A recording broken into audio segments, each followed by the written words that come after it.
आपण पहिले जॉईन व्हायची वाट पाहूयात. थोडे जण जॉईन झाल्यानंतर आपण स्टार्ट करूयात. आज आपण ऑलिम्पिकवर एक सत्र घेणार आहोत, ज्यामध्ये ऑलिम्पिकमध्ये आपल्याला का अपयश आलं, त्यामागची कारणं काय आहेत, त्यावर डिस्कस करणार आहोत आपण.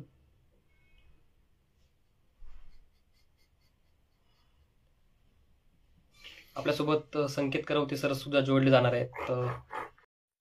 नमस्कार संकेत सर, स्वागत आहे तुमचं नमस्कार स्पोर्ट्स नमस्कार. मध्ये. सर, तुमचं काय म्हणणं आहे की या ऑलिम्पिकमध्ये जसं आपल्याला अपयश आलं थोडंसं, असं म्हणता येईल की असं लोक म्हणतात की 150 करोड लोकांचा देश, पण ऑलिम्पिकमध्ये 150 लोक सुद्धा क्वालिफाय होत नाहीत. त्याबद्दल काय बरोबर. म्हणणं? त्याबद्दल तू जर गजानन असं बघायला गेलास तर आता सध्या आपल्या भारतामध्ये टॅलेंट तर खूप आहे. हम्म, तर मी ह्या आपलं जे आजचं जे डिस्कशन आहे त्याला असं एक नाव देऊ शकेन की खरंच भारतामध्ये आपल्याकडे टॅलेंट कमी आहे की आपण कुठेतरी शोधायला कमी पडतोय की आपल्याकडे तसे डेव्हलपमेंट नाही आहे. हम्म, तर या गोष्टीवरती मला थोडासा डाऊट येतोय की खरंच आपल्याकडे टॅलेंट नाहीये की मग आपण काहीतरी कमी पडतोय ते टॅलेंट शोधण्यामध्ये. काय वाटतं, टॅलेंट कमी आहे का शोधण्यामध्ये कमी पडतोय आपण? तुमच्या तसं मतानुसार. बघायला गेलं तर दोन्ही गोष्टी आपण बघू शकतो. कारण तू सध्या जर भारतामध्ये बघितलास तर खेलो इंडिया सारखा प्लॅटफॉर्म आहे जो की भारत सरकारने चालू केलेला आहे. त्यानंतर भारताचे एवढे स्पोर्ट ऑथॉरिटी ऑफ इंडिया साईचे जे सेंटर्स आहेत तिथं एवढे सारे प्लेयर्स दरवर्षी येतात. Avnish welcome. Hello hello sir everyone. Sir, Sanket sir बोलत होते की आपल्या भारतात कॅपॅसिटी कमी आहे का, त्याबद्दल बोलणं चालू होतं त्यांचं. येस. सर, कंटिन्यू तर करा. माझा हा पॉईंट होता की आपल्या भारतामध्ये सध्या प्लेयरांची जे हे आहेत क्वालिटी प्लेयरांची कमी आहे की आपण कुठेतरी ते शोधायला कमी पडतोय असं मला डाऊट येतोय कधी कधी. जर आता ऑलिम्पिकचा जो परफॉर्मन्स पाहिलास तर त्यामध्ये ही गोष्ट मला कुठेतरी खंत जाणवते की आपल्याकडे खरंच कॅपॅसिटी नाही आहे का. हम्म, हम्म, हम्म. तो आणि बरोबर, म्हणजे टॅलेंट म्हणजे पहिले तर बघायला पाहिजे की टॅलेंट एक्झॅक्टली काय. टॅलेंट म्हणजे एक प्लेअर जो आपल्या सिस्टीम मध्ये आहे त्याला आपण टॅलेंट म्हणणार, का जो एक अनडिस्कवर्ड ऍथलीट आहे त्याला आपण टॅलेंट म्हणणार. तर आता बरोबर. जर का मला विचारलं प्रश्न तर मी म्हणेल की आता टॅलेंट नाही आपल्या देशात. का? कारण आपण डिस्कवर नाही केलंय अजून. आपल्या सिस्टीम मध्ये 8 वर्षापासून मुलं येत नाहीयेत आणि ते कंटिन्यू जरी केलं, आपण तसं बघायला गेलो तर अंडर 19 ऑलिम्पिक्स मध्ये किंवा एशियन गेम्स मध्ये बऱ्यापैकी चांगला परफॉर्मन्स देतो, पण त्याच्यानंतर सिनियर लेवलला नाही देत. कारण कुठेतरी ऑफकोर्स हे फॅक्टर्स येतात की एज्युकेशन असेल किंवा स्पोर्ट्समध्ये रिस्क असते. बरेच खेळाडू गावाकडनं आल्यामुळे जर का त्यांना नोकरी नाही मिळाली किंवा त्यांना आईबाबांना नाही सस्टेन करता आलं तर तिथे इश्यू येतो. सो हे टॅलेंट डिस्कवर अजून नाही केलेलं आहे. आणि अजून टॅलेंट जर का पाहिजे असेल तर ते टॅलेंट आपल्याला कोणीतरी मधनच एक मुव्हीज मध्ये असं दाखवतात की कोच जातो आणि तो बघतो, अरे तू ये माझ्याकडे, मी तुला वर्ल्ड चॅम्पियन बनवतो. तर ते 15 किंवा 16 वर्षाच्या मुलासोबत होत नाही, 20 वर्षाच्या मुलासोबत होत नाही, ते 8 वर्षाच्या मुलासोबत व्हायला पाहिजे. की 8 वर्षापासून तू जेव्हा खेळ तेव्हा 10 वर्षांनी कुठेतरी तो घडेल. त्यासाठी मला असं वाटतं की आपल्याला कुठेतरी ग्रासरूट लेवल पासूनच काम चालू केलं पाहिजे, तिथं स्कूल लाईफ पासून, की जेव्हा मुलं लहानपणापासून शाळेत येतात त्यावेळी शाळेमध्ये पण मला असं वाटतं की जसे बाकीच्या बाकीच्या सब्जेक्टचे क्लास असतात तसंच पर्टिक्युलरली स्पोर्ट्सचं पण काहीतरी चालू केलं पाहिजे, जेणेकरून त्यांनी खेळ खेळामध्ये जर त्या पोराला इंटरेस्ट नसेल तर कदाचित तुम्ही त्या पार्टला तुम्ही फोकस करू शकता आणि तिथून ते एक पर्टिक्युलर त्यांची अकॅडमी म्हणा या स्वरूपात त्यांना लहानपणापासून जर ते मुलांचा माइंडसेट तयार केला तर मुलं तिथपर्यंत जाऊ शकतील पुढं असं वाटतं. गजानन तू जसं पॉइंट मांडत होता काहीतरी.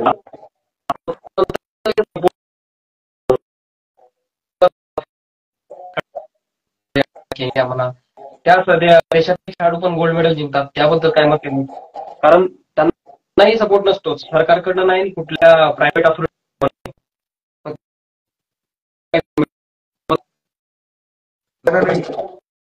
इंटरनेट कनेक्टिव्हिटी इश्यू आहे का गजानन अवनीश? मला आवाज. पण नीट ऐकू येत हा, नाहीये. येतो. हा. येतो, आता येतो. ओके. मी म्हटलं, आफ्रिकेमधील नायजेरिया असेल, केनिया असेल, हे असे देश आहेत जे गोल्ड मेडल जिंकतात, की ज्यांना सपोर्ट नसतो, ग्रासरूटला नाही, आणि सरकारकडनं पण नाही, प्रायव्हेट बॉडीकडनं पण.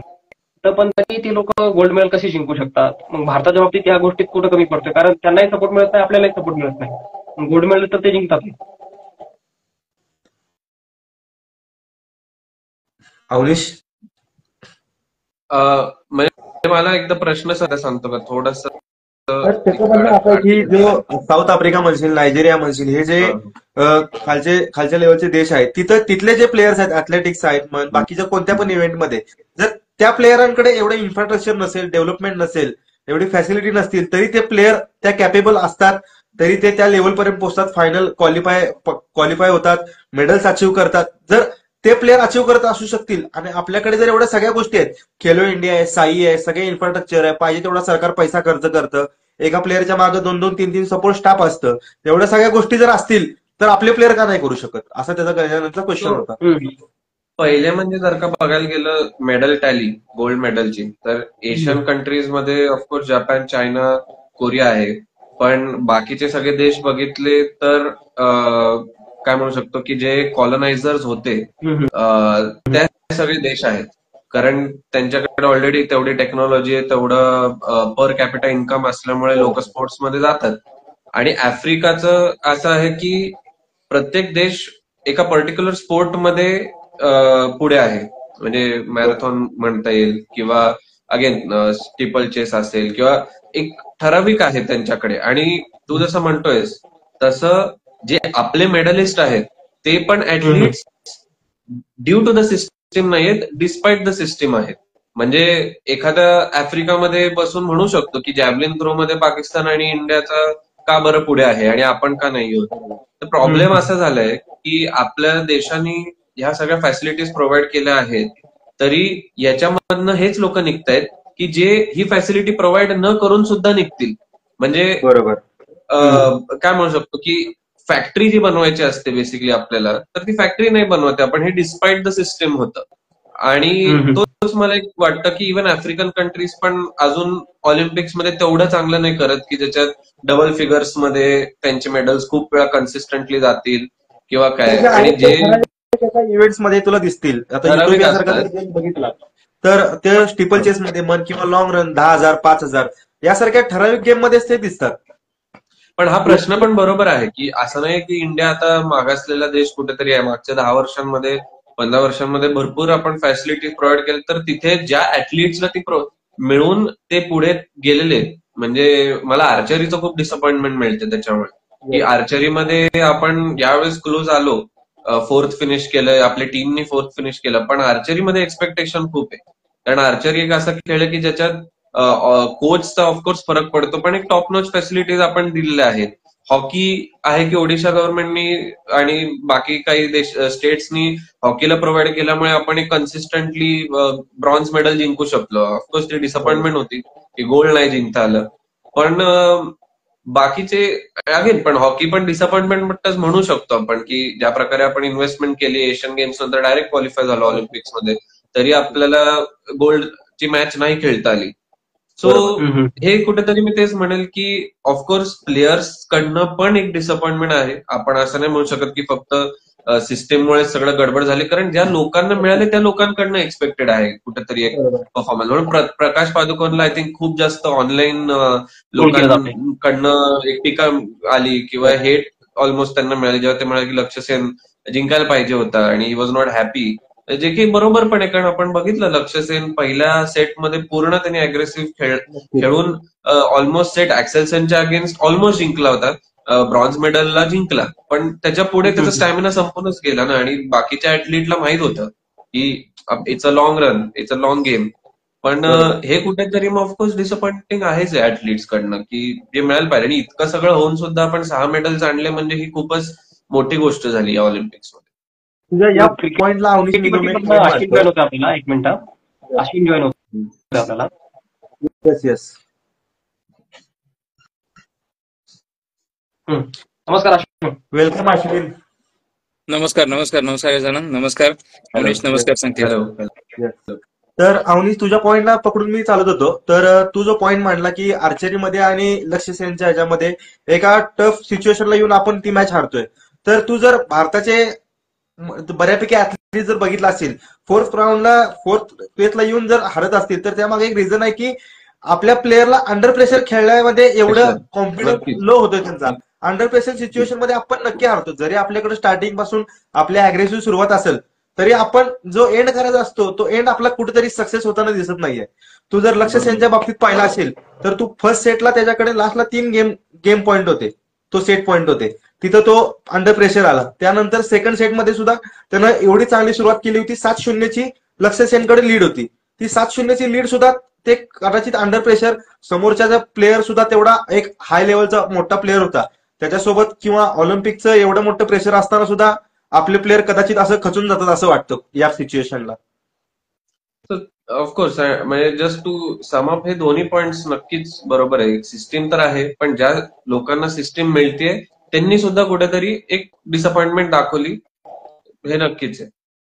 आणि आर्चरीचा पण जर तू पाहिला असेल तर आपली एक ऍथलीट होती जिने इक्वल ऍटलीस्ट पहिला सेट जिंकला होता, दुसरा सेट जिंकला होता, तिसऱ्या सेटला अपोनंट जिंकला, चौथा सेट अपोनंट जिंकला, पाचवा परत इक्वल झाला आणि शूटआउट झाला. त्यामध्ये समोरच्या ऍथलीटनं 8 पॉईंट मारले, तर आपल्या ऍथलीटनं आपल्याला 8 पेक्षा पुढे मारायचं होतं, तर त्यामध्ये आपला ऍथलीट अंडर प्रेशर जाऊन 8 पेक्षा परत कमी आला.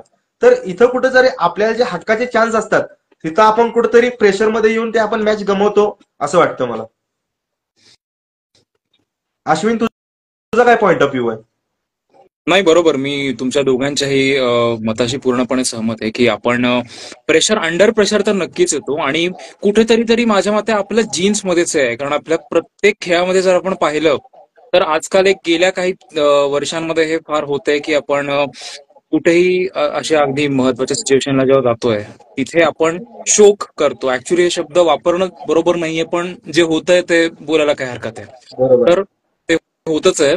पण माझ्या मते म्हणजे प्लेयर्सचा तर याच्यामध्ये दोष आहेच, नक्कीच आहे, पण कुठेतरी तरी जी मीडिया हायपिंग होते, आधी अचानक कोणाला काहीही तितका भाव दिला जात नाही आणि अचानक जेव्हा इतकं जास्त अटेन्शन मिळतं तर ते कुठेतरी बॅक ऑफ द माइंड खेळत असणार आहे ऍथलीट्सच्या, आणि त्याने खूप मोठा डिसएडव्हान्टेज आपल्याला ऑलरेडी मिळतो असं मला वाटतं. जे नीरजच्या बाबतीत झालं की सगळ्यांनी त्याकडून अपेक्षा ठेवली की नीरज ह्यावेळी पण गोल्ड आणेल, तर तो कुठेतरी प्लेअरचा पण एक माइंडसेट असेल की माझ्याकडून एवढ्या अपेक्षा आहेत, मी जर त्या परफॉर्मन्सला नाही, तो खेळताना कुठेतरी तो एक प्लेअरच्या माइंडमध्ये कंटिन्यू तो एक विचार चालत असेल. त्यांनी 4 सलग डिफॉल्ट मारले ना, म्हणजे 90चा जरी गेला नसता तरी ठीक आहे, अग्रीड की इंजुरी होती, जास्त पार्टिसिपेट नाही करता आलं, पण डिफॉल्ट जाणं हे इंजुरीशी रिलेटेड नाही. कारण जर का इंजुरी इतकी सिव्हिअर आहे तर तो पार्टिसिपेट नसता करू शकला. त्याचा पहिला थ्रो क्वालिफिकेशन मध्ये 89 गेला होता, डायरेक्ट क्वालिफाय झाला होता. तर हे कुठेतरी एक्सपेक्टेड नाहीये नीरज चोप्राकडनं पण. आणि ऑफकोर्स जेव्हा त्यांनी बघितलं की पाकिस्तानच्या ऍथलीटने डायरेक्ट 92 टाकलंय तर कुठेतरी तो प्रेशरच्या अंडर आलं हे कळून आलं. मनु भाकर सुद्धा 2 ब्रॉन्झ खूप अल्टिमेट होते, पण जेव्हा 3rd ब्रॉन्झ एक्सपेक्टेड होतं तेव्हा कुठेतरी अगेन तो एक काय म्हणू शकतो की प्रेशर, एक्सपेक्टेशन, आणि मग ती 4th फिनिश केलं. राईट. तर माझा पुढचा एक पॉइंट अवनीश असा होता की आता जर तो ऑलिम्पिकमध्ये पाहिला असेल तर 329 टोटल गोल्ड, 329 टोटल मेडलची इव्हेंट्स आहेत. त्यामध्ये आपण ऍज अ इंडिया रिप्रेझेंट फक्त 90 ते 95 आपण मेडल्स इव्हेंटमध्ये पार्टिसिपेट करतोय. तर असे काही गेम्स आहेत मी लिस्ट आउट केले, तर टोटल 27 ते 25 गेम्स आहेत ज्यामध्ये आपण ऍज अ इंडिया रिप्रेझेंटच करत नाहीये. तू जर पाहिला असेल तर मी तुला गेम्सची नावं सांगेन. त्यामध्ये तुझ्याकडे सायकलिंग आहे, फेन्सिंग आहे, जिम्नॅस्टिक आहे, तायकांदो, वेट लिफ्टिंगचे काही इव्हेंट्स, जुदो, कराटे, रेसलिंगचे काही इव्हेंट, असे जे इव्हेंट आहेत जे इंडियामध्ये इव्हेंट होतात त्याच्या आपले साईचे आहेत, साईचे प्लेयर्स आहेत त्यामध्ये. त्यानंतर खेलो इंडियाचे प्लेयर्स आहेत. एवढे चांगले चांगले प्लेयर आपण कॉमनवेल्थला असतो, खेलो इंडियाला असतो, हे रिप्रेझेंट करतात. पण आपण आपल्या प्लेयरांकडे ते क्वालिफिकेशनचा जो क्रायटेरिया ऑलिम्पिकचा होतो तो आपण कुठेतरी मॅच करत नाही, त्यामुळे आपण ऑलिम्पिकला प्लेयरच देऊ शकत नाही, ही एक खंत वाटते.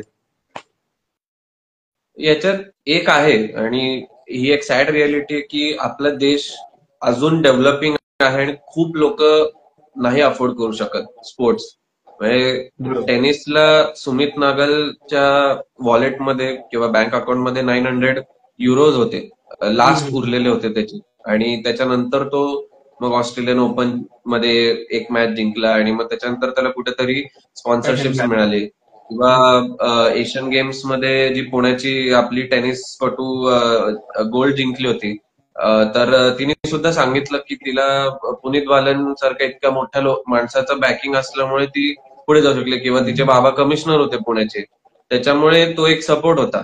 पण हे जे आहेत सायकलिंग, आपल्याला वाटतं की सायकल सगळ्यांकडे असते, मग आपण सायकलिंग मध्ये का नाही, पण सायकलिंगचं मग तू जर का ऑलिम्पिक लेवलची सायकल, तिचे कॉस्ट्युम्स, त्याची प्रॅक्टिस त्या वेने बघितलं तर जर का लोक पहिल्यांदा जाऊच शकत नाहीयेत, एंट्री बॅरियरच जर का कॉस्टली असेल तर मग लोक जात नाही. स्विमिंग पण बघ, स्विमिंग घ्यायला सुद्धा आपल्याला असं वाटतं की अरे 3,000 रुपये 4,000 रुपये खर्च करून आपण एक समर कॅम्प लावूया, पण अशा किती लोकांना त्यांच्या मुलासाठी 4,000 रुपये बाजूला काढून समरला लावता येते. मिडल क्लास लोकांना येत आहेत, पण किती लोक 5 का 6 वर्षाचा असल्यापासून लावतात, आणि किती टँक्स मध्ये असे कोचेस आहेत की जे आयडेंटिफाय करून त्याला कुठेतरी पुढे पाठवू शकतील.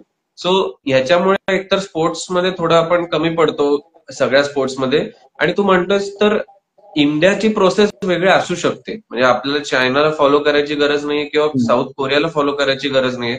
आपण हळूहळू जाऊ शकतो. पहिले 3 स्पोर्ट, बॅडमिंटन आणि वेट लिफ्टिंग आणि रेसलिंग, हे असे स्पोर्ट आहेत की ज्याच्यात आपण टॉप 3-4 मध्ये असतो आणि करू शकतो. पी.व्ही. सिंधू जिंकलीये, ऑफकोर्स लक्ष्य सेन क्लोज आला होता.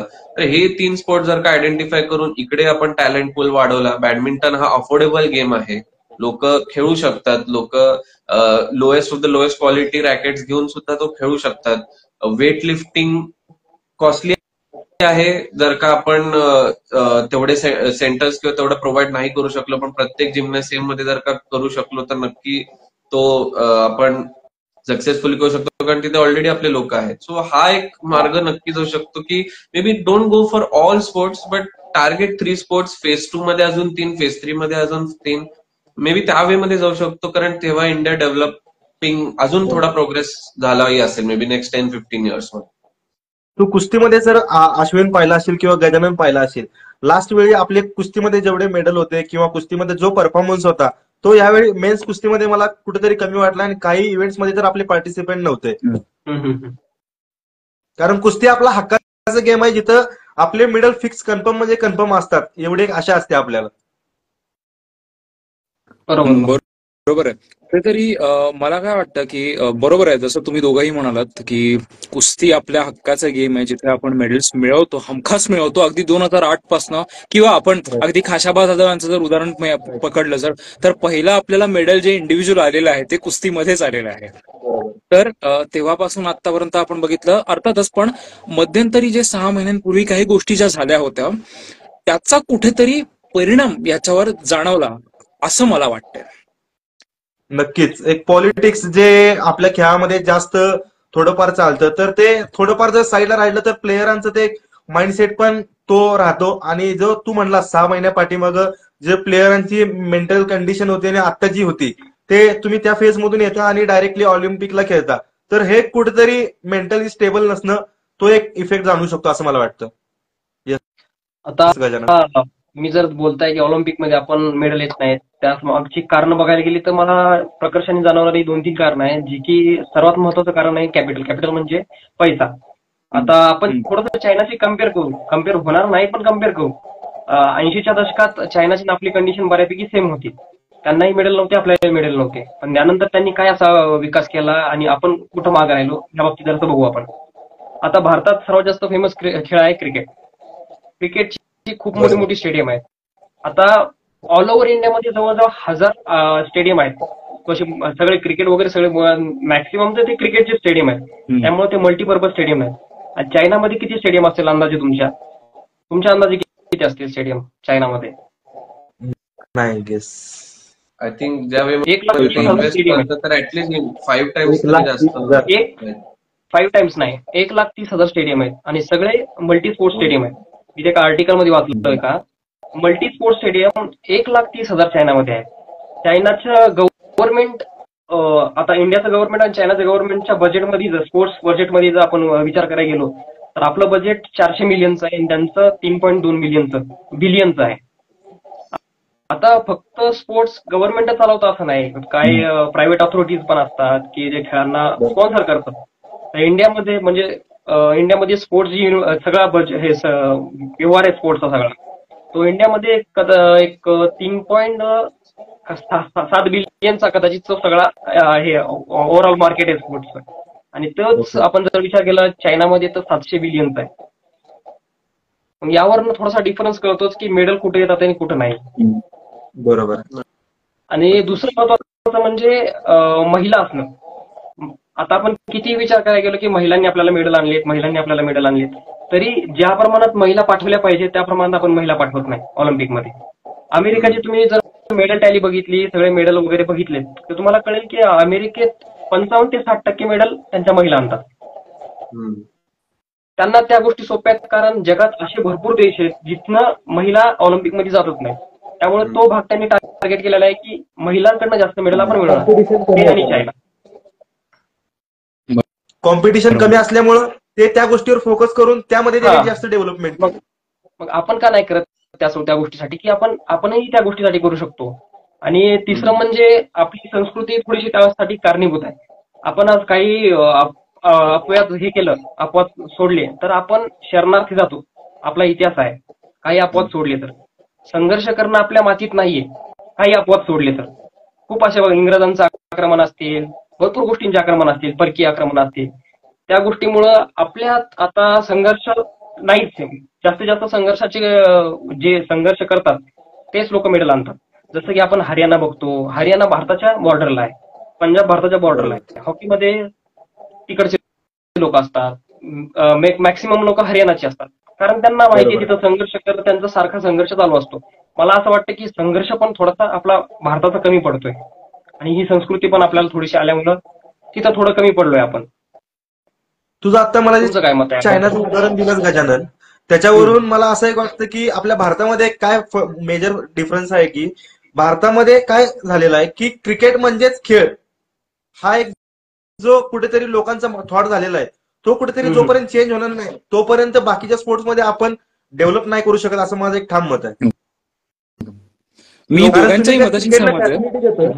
तेच क्रिकेटला जेवढी तुम्ही फॅसिलिटी देता, क्रिकेटला जेवढे पैसा प्रोव्हाइड करता, क्रिकेटचे जेवढे मॅचेस होतात, तुम्ही क्रिकेटला जेवढा फेम दिलेला आहे, क्रिकेटला जेवढा फेम देताय. आता तू सांग मला, मी काही कबड्डी प्लेअर आहे स्वतः, मला माहित आहे. आता जेवढं भारतानं क्रिकेटचा वर्ल्ड कप जिंकल्यानंतर तुम्ही त्यांचं मुंबईमध्ये रॅली काढली, सगळ्या गोष्टी केल्या, आजपर्यंत हॉकीचे एवढे आपण जिंकलो, कबड्डी जिंकलो, बाकीचे एवढे खेळत जिंकतोय आपण, त्या प्लेअरांना कधी एवढा तुम्ही सन्मान नाही दिला, मान नाही दिला. मग तो कुठेतरी एक हे राहतोय, लोकांच्या मनामध्ये ते गोष्टी राहतात, तेवढा त्यांना प्रतिसाद भेटत नाही आपल्या प्लेअरांना. माझं थोडं उलट मत आहे संकेत, कारण की क्रिकेट स्वतःच्या बळावर आहे. आज क्रिकेट स्वतःच्या बळावर आहे. क्रिकेट आपण एखाद्या वेळेस काय आपली एक मत असं तयार झालेलं आहे की दुसऱ्या खेळाला पुढं करायचं म्हणजे क्रिकेटला कमी दाखवायचं. क्रिकेट ही प्रायव्हेट बॉडी आहे. क्रिकेट स्वतःच्या बळावर मोठं झालेलं आहे. पहिल्या क्रिकेटच्या ज्यावेळेस वर्ल्ड कप जिंकला होता त्यावेळेस क्रिकेटर सुद्धा पैसे नव्हते. इंडियामध्ये लता मंगेशकरने कॉन्सर्ट घेऊन त्यांच्या पार्टी वगैरे त्यांची अरेंज केली होती, त्यांचा सत्कार समारंभ अरेंज केला होता. तसा त्याच्या स्वतःच्या बळावर स्टार्ट होता. क्रिकेटकडे बघतो ना आपण काय बघतो, बाकीच्या खेळाकडे पण बघताना की टॉपचे खेळाडू कोणते. क्रिकेटमध्ये टॉपचे खेळाडू, जगातील टॉपचे खेळाडू इंडियन असतात बऱ्यापैकी. बरोबर. फुटबॉलमध्ये टॉपचे खेळाडू आहेत का भारताचे? हॉकीमध्ये टॉपचे खेळाडू आहेत, त्या लेवलला आहेत का? त्यामुळे लोकांना तुम्ही असं फोर्स करू शकत नाही की तुम्ही बघा ऑलिम्पिक बघा, आमच्यासाठी सपोर्टच करा. स्पोर्ट्स सपोर्ट कधीच येऊ शकत नाही. क्रिकेटमध्ये कोणी कोणाला फोर्स करत नाही की तुम्ही आमच्या मॅचेस बघा. क्रिकेटमध्ये तो ब्रँड तयार केलेला आहे, त्या लेवलची ऍथलीट आहेत, त्यामुळं लोक बघतात. आता भारतात सुद्धा फुटबॉलचं एवढं मोठं मार्केट आहे, पण ते कुठलं मार्केट आहे? ला लिगा असतील, युरोपियन लीग असतील, सौदेशी लीग असतील, त्या लीग लोक बघतात. भारतीय फुटबॉलपेक्षा जास्त ते लोक बघतात. मग आपण असं फोर्स करणं की बाबा तुम्ही आता काल परवाच उदाहरण तुला सांगतो. नीरज चोप्राची मॅच रात्री 1-1:30 वाजता होती. मी जिओ सिनेमा बघत होतो. 5 ते 6 करोड लोक बघत होते. ते टोटल वॉचिंग असते त्यांची, पण रात्री 1-2 वाजता जर तेवढी वॉचिंग असेल तर नीरज चोप्रा तो त्या प्रकारचा ऍथलीट तयार झालाय म्हणून त्याच्याकडे वॉचिंग गेली. तुम्ही क्लास ऍथलीट व्हा, तुम्हाला सगळे लोक बघतील. असं जसं आपल्यात म्हणतात की चमत्काराशिवाय नमस्कार नाही, त्यामुळे ह्या ऍथलीटला काहीतरी चमत्कार करून दाखवायला लागणार आहे, त्याच्याशिवाय सपोर्ट येणार नाही मला असं वाटतं. अश्विन तुझं काय मत आहे? हा, आणि मी गजाननच्या मताशी सहमत आहे, कारण की क्रिकेटचं कसं आहे की क्रिकेट एक प्रूव्हन गेम आहे की जिथे आपलं डॉमिनेशन राहिलेलं आहे. आणि सुरुवातीला जेव्हा सपोर्ट नव्हता त्या काळात खरंच सपोर्ट नव्हता, म्हणजे जेव्हा सपोर्ट नव्हता पैसाही नव्हता, आणि तेव्हा कपिल देव आणि त्यांचे 14 अजून लोक यांनी जे कायापालट केलेलं आहे ते पहिलं कारण आहे.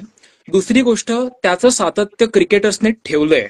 कुठेही आपल्या टीमला खाली पडू दिलेलं नाही. म्हणजे 87च्या वर्ल्ड कपला सुद्धा आपण सेमीफायनल पर्यंत गेलो होतो आणि तिथे आपण हरलो.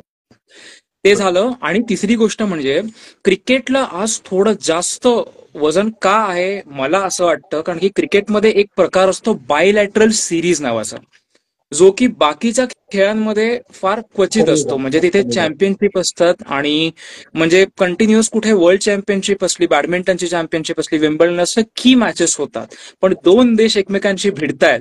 आणि ही जी मजा आहे हे कुठेतरी फक्त क्रिकेटमध्ये असल्यामुळे आहे. अर्थात मला हाही मुद्दा पटला की क्रिकेटला महत्व इतकं जास्त झालेलं आहे की इतर खेळांना ते मिळत नाहीये. म्हणजे त्या मताशी मी सहमत आहे, परंतु क्रिकेटला जे मिळत आहे त्याच्या मागची ही कारण आहेत. उदाहरणच द्यायचं झालं तर आता गजानन यांनी ज्या खेळाची जर्सी घातलेली आहे, जर आपण डॉमिनेशन बद्दल बोलायला गेलो तर कबड्डीमध्ये आपलं एक हाती वर्चस्व आहे. आज कुठेतरी तरी इराण आपल्याला चॅलेंज थोडंसं करायला आलेलं आहे. तर अर्थातच पण परत पुन्हा एकदा कबड्डीमध्ये तीच गोष्ट येते की बायलॅटरल सिरीज ज्या आहेत त्या बायलॅटरल सिरीज नाही आहेत, आणि त्याच्यामुळे क्रिकेटकडे जो फोकस आहे तो जास्त आहे. मगाशी तुम्ही जे चर्चा करत होता की आपण म्हणजे बाकीच्या खेळांमध्ये आपण का नाही आहोत, संकेत तुमचं जे होतं ना, त्याच्याबद्दल मला जे वाटतं ते दोन मुद्दे मी सांगतो. जे 329 खेळांपैकी आपण मोजकेच खेळांमध्ये आलोय.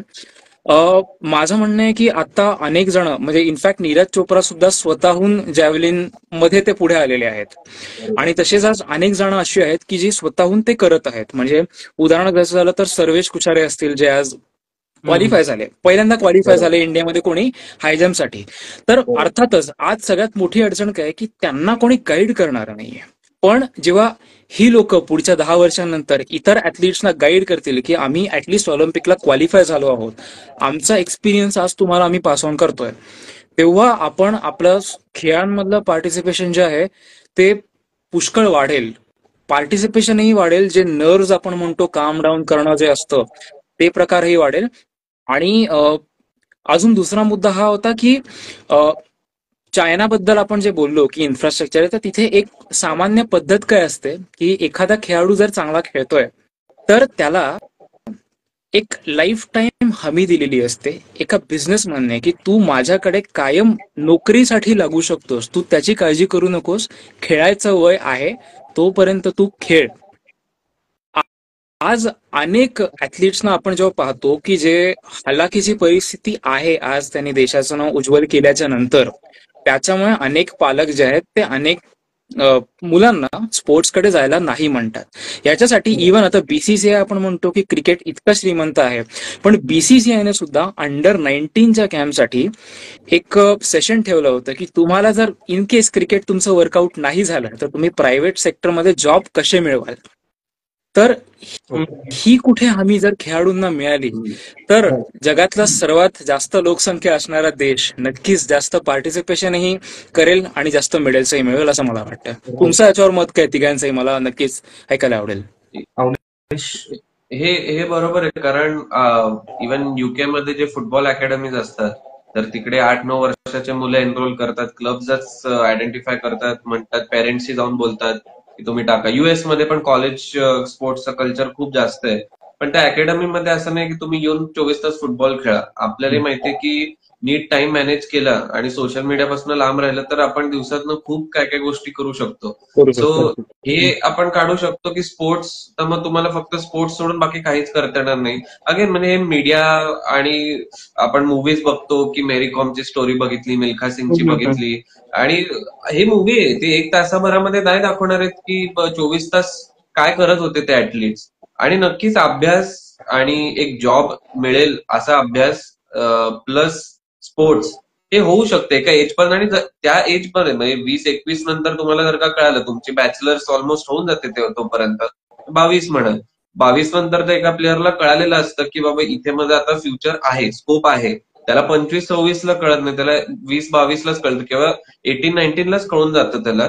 तेव्हा तो एक डिसिजन घेणं नक्कीच चांगलं. तर ते आहे की आपण अकॅडमी जर का मग क्रिएट केलं की ज्याच्यात तुम्हाला basic education plus bachelors degree पण तुम्हाला तिकडनं मिळतीये, तर का नाही करणार ना मुलं. आणि तुम्हाला एक जॉब सिक्युरिटी आहे, तुम्हाला असं आहे की स्पोर्ट्समध्ये तुम्हाला आम्ही अशी एक फॅसिलिटी देतोय की नक्कीच तुम्हाला कुठेतरी इंटरनॅशनली रिप्रेझेंट करायला मिळू शकतं, एवढ्या क्वालिटीची आहे. मग ते अजून देणार. आणि कोचचा पण हा खूप बरोबर मुद्दा आहे की आता आपल्याकडे तसे कोचेस अवेलेबल नाहीत. आपली एक जिम्नॅस्ट होती की तिला अगेन की फेडरेशन म्हणून इतका सपोर्ट नाही मिळाला जिम्नॅस्टिक्स मध्ये, म्हणून ती अँड्रे लेविट म्हणून आहे कोच आहे की ज्यांनी ऑलमोस्ट 7 to 8 गोल्ड मेडल्स आणून दिलेले जिम्नॅस्टिक्स मध्ये, पोलंडला, युक्रेनला, अजून 1-2 देशांना. तर त्याच्याकडे ती गेली शिकायला.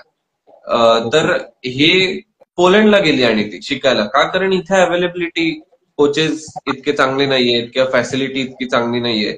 मग हे ऑब्व्हियस आहे ना की जर का यंग मुलं येत आहेत, त्यांना गाईड करणारच कोण नाहीये आणि त्या लेवलचं की अगेन प्रेशर हँडलिंग असेल, अॅक्युरसी, टेक्निक, वेगवेगळ्या गोष्टी आहेत आणि याच्यामध्ये इनोव्हेशन येत असतात. आपण इनोव्हेशन हा पार्ट थोडा सोडून देतो, पण USA, चायना, कोरिया प्रत्येक स्पोर्टमध्ये जिथे ते चांगले आहेत तिथे वेगवेगळ्या प्रकारची इनोव्हेशन आणत असतात. टेक्निकमध्ये असेल, काही वेगळं इक्विपमेंट आणून काही तुम्हाला करता आलं तर तिथे कम्पीट करण्यासाठी आपल्याला एक तर कोचेस पाहिजेत, ऑफकोर्स जॉब सिक्युरिटी किंवा ऍटलीस्ट फ्युचर सिक्युरिटी कुठेतरी पाहिजे नक्कीच. आणि त्याच्यासाठी या अकॅडमीज नक्कीच यायला पाहिजे, जे की पॉसिबल आहे. मग तुम्ही टीचर्स पण वाढतील, टीचर्स कमीच आहेत देशामध्ये, आपल्याला टीचर्सची पण गरज आहे. मग ते अकॅडमीज मध्ये की जे स्पोर्ट्स प्लस टीचिंग दोन्ही आहे त्यांचं, किंवा असे टीचर्स की ज्यांना स्पोर्ट्सचं महत्व माहितीये, ते पण त्यांना त्या करिक्युलम मध्ये जाऊन नक्कीच शिकवू शकतील. आणि it can definitely work this way. Gajanan? नाही, बरोबर आहे. आपण तर मी आता विनेश फोगाटबद्दल बोलायचं का? म्हणजे तुमची मतं मला ऐकायला आवडतील मुद्द्यावर. संकेत यांना एकदा ह्या विषयावरती बोलणं होऊन जाऊ दे, मग आपण बोलूया. तुमच्या मताने तुझ्या मताशी सहमत आहे, काही प्रॉब्लेम नाही, सेम. तर विनेश फोगाटचा एक मुद्दा होता की जो की गाजला होता की विनेश फोगाटचं जे 100 ग्रॅम वजन कमी भरलं होतं, ज्याच्यामुळे तिला फायनल पर्यंत येऊन सुद्धा डिस्क्वालिफाय करण्यात आलं, की कारण की ते 100 ग्रॅम वजन हे जास्त होतं फायनलच्या दिवशी. तर आपल्या काही लोकांचं असं मत होतं की ती जर सेमीफायनल पर्यंत अॅक्युरेट वजनानं बसलेली आहे, सगळ्या मॅचेस खेळलेत, तर सेमीफायनलच्या पर्यंत जो तिचा परफॉर्मन्स होता त्या बेसवरती तिला ऍटलीस्ट तुम्ही मेडल दिलं पाहिजे. आता कधी तर ह्या रिझल्ट येणार होता वाटतंय त्या कोर्टाचा रिझल्ट 9/27ला. तर ह्या गोष्टीवरती तुमचं काय मत आहे की खरंच विनेशची चुकी होती की कुणाची चुकी होती यामध्ये? कोच मॅनेजमेंटची चुकी होती की ऑलिम्पिक कडून अजून एक तिला चान्स द्यायला पाहिजे होता? तुमची काय मत आहेत यावरती? वर्डिंग फक्त होता ना, आय थिंक काय 9:30 वाजता आहे वर्डिंग, चेक करतोय मी. येस, तोपर्यंत तू तुझा पॉईंट मांडू शकतो. हा, सो पहिले म्हणजे तर रूल्स जे आहेत ते रूल्स आहेत. आणि आपण असं बघू शकतो की ओव्हरवेट असणं, जरी आपण म्हणतो की 100 ग्रॅम्स ओव्हरवेट, तरी रूल्सचं उल्लंघन म्हणजे चिटिंग आहे. सो ते चिटिंग म्हणून काउंट होतं. जरी ते चिटिंग नसली किंवा इंटेन्शन चिटिंगचं नसलं तरी ते ऍज चिटिंगच काउंट होतं. सो त्यामुळे मेडल्स दिले जात नाही. म्हणजे भरपूर ही आर्ग्युमेंट होतीच की पार्टिसिपेट करू देऊ नका, पण सिल्वर द्या. पण हे नाही होत ना, कारण ते रूल्स कुठेतरी गेलेत. आणि हा पण जो मुद्दा की सेमीफायनलला होती, तर ते इमोशन्स रायडिंग हा आहे, त्याच्यामुळे मलाही खूप वाटलं की असं कसं पहिल्या दिवशी आहे, दुसऱ्या दिवशी. पण ऑब्व्हियसली दुसऱ्या दिवशीचे पण सेम रूल्स असतात. आपण स्वतःच शाळेमधनं वगैरे पार्टिसिपेट केलेलं असेलच, ऍथलेटिक्स मध्ये असेल किंवा असे जे गेम्स व्हायचे, नॅशनल्स व्हायचे किंवा इंटर स्कूल व्हायचे, त्याच्यात पण तेच रूल्स असायचे. 3 दिवसचा जो प्रोग्राम असायचा, प्रत्येक दिवशी त्यांचं एकतर वेट घेणं तर आहेचे, मग ते नेल्स पण चेक करायचे. आता फुटबॉल खेळताना नेल्स आम्हाला नेल कटर नव्हतं म्हणून म्हणलं की तुम्ही काही करा पण चावून तुम्ही कमी करा ते नेल्स, पण तुम्हाला नेल्स मोठे असतील तर आम्ही अलाव नाही करणार खेळायला. सो हे कुठेतरी रूल्स असतात. आपण कोणाला नख मारायला जाणार नाही फुटबॉल खेळताना, पण हे रूल्स आहेत. आणि ऑलिम्पिक लेवलचे तर ते खूप जास्त स्ट्रिक्ट असणार आहेत. तर कुठेतरी पहिली गोष्ट म्हणजे एक कारण दिलं गेलं की तिचं ओरिजिनल वेट कॅटेगरी होती 53 आणि त्याच्यामुळे तिचं वेट रेग्युलेशन असं होतं की एक मील जरी घेतला तरी अचानक 2.5 kg म्हणजे ती तेवढं जास्त हलणारी तिची बॉडी आहे किंवा तिचं जे काय वेट गेन वेट लॉस त्याप्रमाणे चालतं कम्पेअर टिपिकल 50 kg ऍटली. तर त्याच्यामुळे तरी एकदम शूटअप झालं आणि तिला रात्रभरामध्ये कमी नाही करता आलं. तर हा रूल्स आहे, रूल आहे तो. याच्यामध्ये आपण apart from what they did की अपील करणं सीएसला आणि आता त्यांचं वर्डिक्ट येईल त्याच्या व्यतिरिक्त आपण काही करू नाही शकत. एक राजीनामा दिला तिचा कुस्तीमधून, तो राजीनामा देणं कितपत योग्य होतं? म्हणजे रिटायरमेंट केली कितपत योग्य होती? वय म्हणजे रेसलिंगसाठी तिचं वय होत आलंय त्यामुळे कदाचित असेल तिने. वय पण थोडं आहे एका प्रकारे.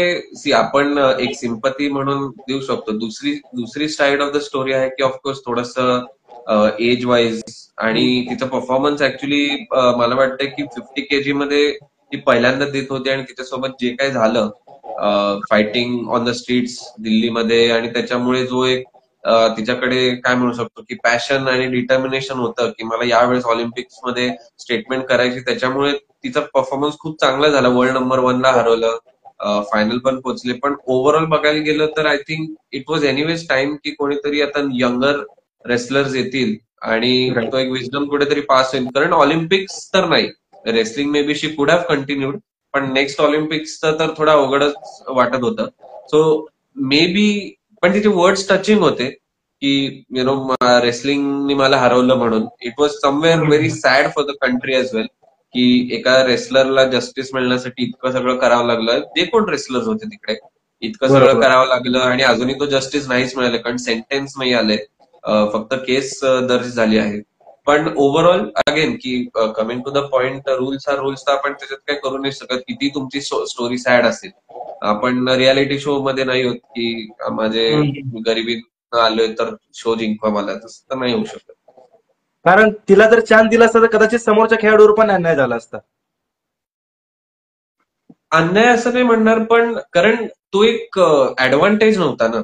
100 ग्रॅम्सनी तिला असं नव्हतं की ऍडव्हान्टेज. म्हणजे आपण जे हिचं बघितलं, अल्जेरियाची जी बॉक्सर होती, जरी ती आयडेंटिफाईड ऍज अ वुमन आणि आयबीएचं वगैरे भरपूर गोष्टी झाल्या की त्यांनी रिव्हील नाही केली ती टेस्ट जे काय असेल, पण कुठेतरी जर का ते टेस्ट खरे असतील तर टेस्टोस्टेरोन लेवल्समुळे किंवा मेल काय म्हणू शकतो की मेल ग्रोथ हॉर्मोन्स असल्यामुळे किंवा तिची जी ट्रॅजेक्टरी आहे फ्रॉम इन्फंट टू अडल्ट ती थोडीशी मेल्सला रिप्रेझेंट केल्यामुळे तिला एक सिग्निफिकंट ऍडव्हान्टेज आहे असं मे बी आपण म्हणू शकतो. आपल्याला माहित नाही अजून, पण तसं नव्हतं. सो मला अन्याय नाही वाटत, पण हे कुठेतरी आहे की रूल्स जे सांगतायत ते जर का नाही फॉलो झाले तर आपण काहीच करू नाही शकत त्याला. तुझी 0.1 ग्रॅम्स जरी ती पुढे असेल तरी नाहीच करू शकत. मे बी इंडियन्सला आपल्याला थोडीशी सवय की आपल्याला कोणी काय अडवलं तर आपण थोडं म्हणतो की यांच्याशी बोला, आपल्यावरचे कोणीतरी असतात, आपण काहीतरी यांना कॉन्टॅक्ट फोन लावून देतो आणि ते म्हणतात ठीक आहे बाबा खेळ तू. असं नाही होत, तर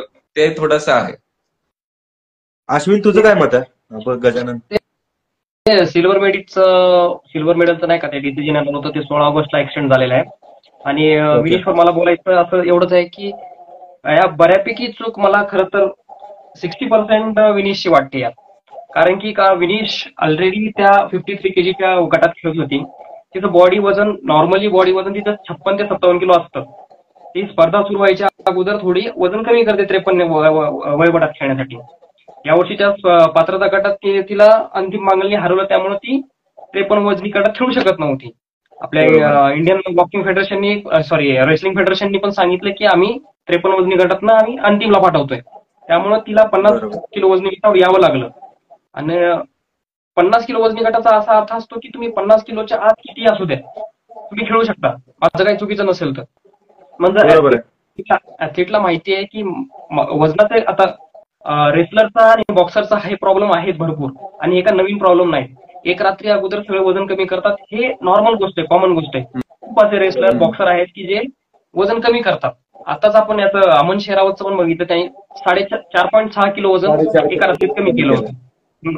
मग त्यात माझं असं मत होतं की विनेशनी थोडी काळजी घ्यायला पाहिजे होती. जर आणि 50 ती किलोचा जो न्यूट्रिशनिस्ट आणि कोचेसनी सुद्धा तेवढी काळजी घ्यायला पाहिजे होती हो, हो. की मी 60% तिथं चुकीची रेग्युलेट करणं. 60% चुकीची म्हणतोय मी, 40% चूक तर त्यांचीच आहे. कारण एक खेळाडू म्हणून 45 किलो वजन जर असतं तुमचं, तुम्हालाही माहिती आहे की एखाद्या वेळेस रेग्युलेट होऊ शकत नाही, की माझ्या मनानुसार वजन येऊ शकत नाही माझं, किती काय झालं तरी शेवटी ह्युमन बॉडी, आपल्या हातात काही नसतं. मला वाटतं की तो खूप चुकीचा डिसिजन झाला, पण तो चूक आहे, आपलीच चूक आहे बऱ्यापैकी, भारताचीच चूक आहे त्यात. काय मत आहे?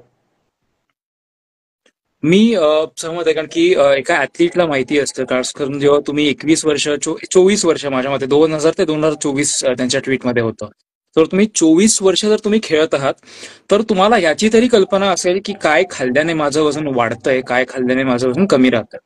पण बरोबर. सायमल्टेनियसली ऍथलीट सोबत जी सपोर्ट टीम आहे त्यांची ती जबाबदारी होती, कारण एक ऍथलीट जो 3 बाउट्स एका दिवसात खेळते बरोबर. आणि अर्थातच तिने त्याच्या 1 दिवसाआधी पण वजन कमी करण्यासाठी काहीतरी परिश्रम घेतलेच असतात. तर अर्थात आता ठीक आहे, शेड्युलिंग वगैरे ते आपल्या हातात नसणारे गोष्टी आहेत, तर शेड्युलिंग बद्दल आपण बोलायला नको. पण ओके. सो माझं म्हणणं आहे की दोघांची चूक आहे, विनेशचीही आहे आणि सपोर्ट टीमची आहे, कारण की ऍथलीट मे बी त्या सिच्युएशन मध्ये नसेल की 3 बाउट्स आणि त्याच्यापैकी एक वर्ल्ड क्लास बाउट झाला होता खरंच, सुसाकीला ज्या प्रकारे अगदी फिल्मी स्टाईलमध्ये शेवटच्या 15 सेकंदामध्ये त्यांनी जे हरवलं होतं, खरंच कमाल होतं. तर तिथे ते झालं पाहिजे होतं. सो त्या बाबतीत मी तुम्हा सर्वांशी पूर्णपणे सहमत आहे. मला रूल्स संदर्भातही मी अवनीश जे बोलले त्या मी पूर्णपणे सहमत आहे.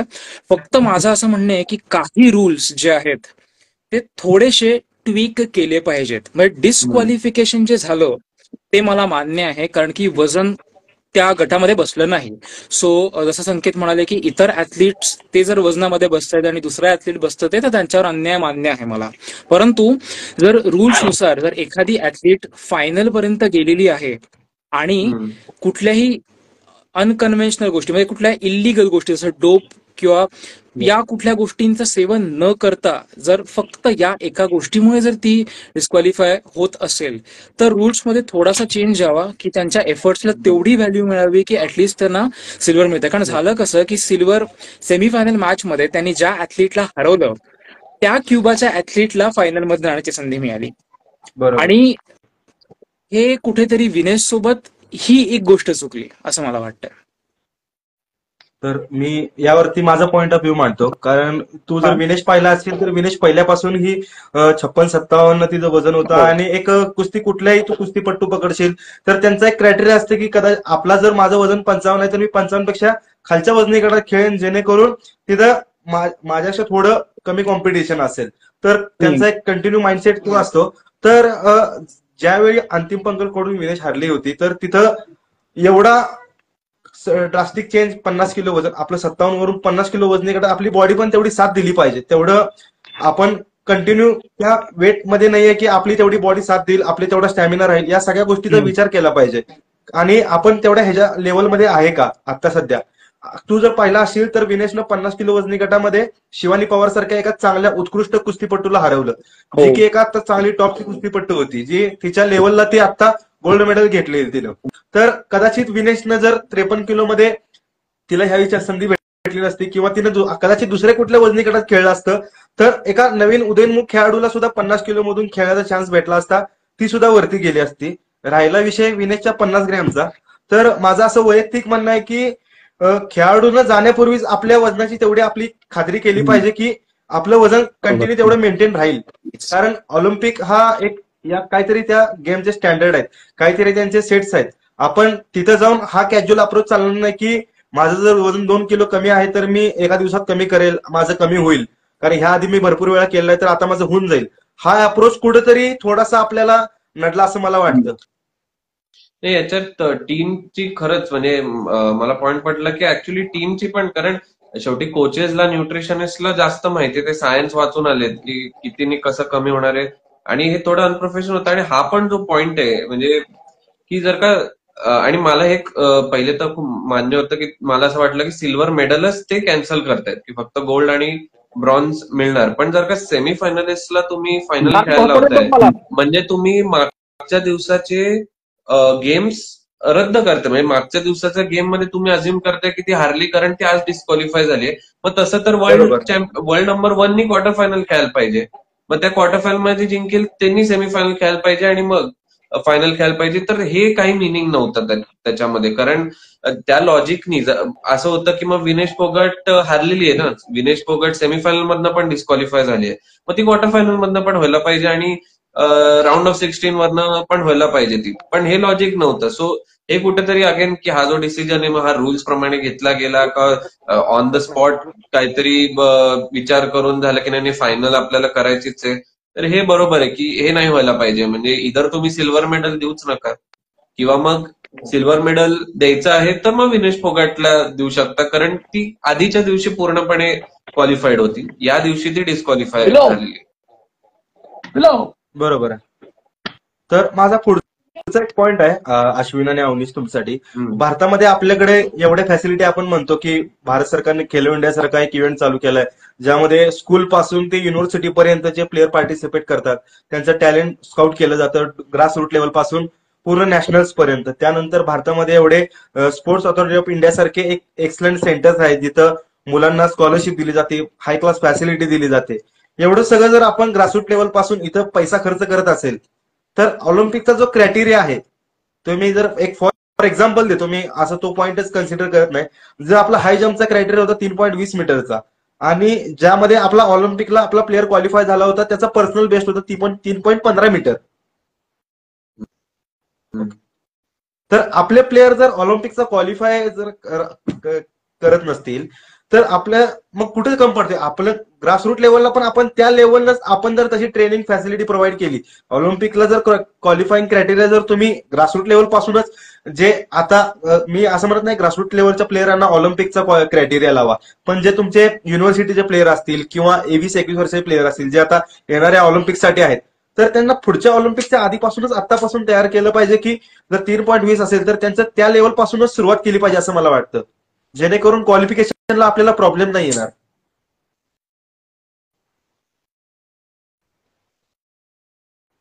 येस अश्विन तुम्ही बोला. ओके. सो हे बरोबर आहे की कुठेतरी कॉम्पिटेटिव्ह लेवल जेव्हा डोमेस्टिक मध्ये वाढते तेव्हा आपण इंटरनॅशनली जास्त परफॉर्म करतो. पण एक आहे की अगेन की जर का आपण आपली ट्रॅजेक्टरी बघितली भारताची तर एक म्हणजे खूप जेव्हा ऍथलीट पूल वाढेल तेव्हा कॉम्पिटिशन वाढेल ऑफकोर्स. त्याच्यासाठी आपण ऑलरेडी आधी थोडं डिस्कस केलेलं आहे की ती कशी वाढेल अँड ऑल. बट एकतर म्हणजे ऍथलीट पूल वाढायला पाहिजे. खेलो इंडियामध्ये आय थिंक स्टेट मधनं एक मुलगा एनरोल होतो प्रत्येक स्टेट मधनं की ज्याच्यात मग त्यांना 10,000 रुपीज पॉकेट मनी असते आणि त्यांच्या फॅसिलिटीजला सुद्धा गव्हर्नमेंटच पैसे देतात. बरोबर. पण प्रत्येक स्टेट मधनं एकच असेल तर कॉम्पिटिशन कुठे वाढणार नाहीये आणि कॉम्पिटिशन नाही वाढली तर डोमेस्टिक मध्ये जर का आपली लेवल थोडी डाऊन असेल तर आपण इंटरनॅशनली परफॉर्म नाही करू शकतो. तरी आपण जसं बघायला गेलो तर एशियन गेम्स मध्ये आपल्याला 120 वगैरे मेडल्स आहेत. आपण 4th हायेस्ट होतो काउंटिंग द गोल्ड्स 2023 मध्ये. तर कुठेतरी ऑफकोर्स म्हणजे असं आहे की आपण बाकीच्या काही एशियन कंट्रीज पेक्षा थोडा प्रिव्हिलेज होत आणि आपण 4th फिनिश करतोय टॉप 5 मध्ये आहे. पण मग ऑलिम्पिक्सला जाऊन चायना, कोरिया आणि जपानचे थोडे कमी होतात, US, UK, जर्मनीच्या कॉम्पिटिशनमुळे. पण आपले डायरेक्ट 6 झाले.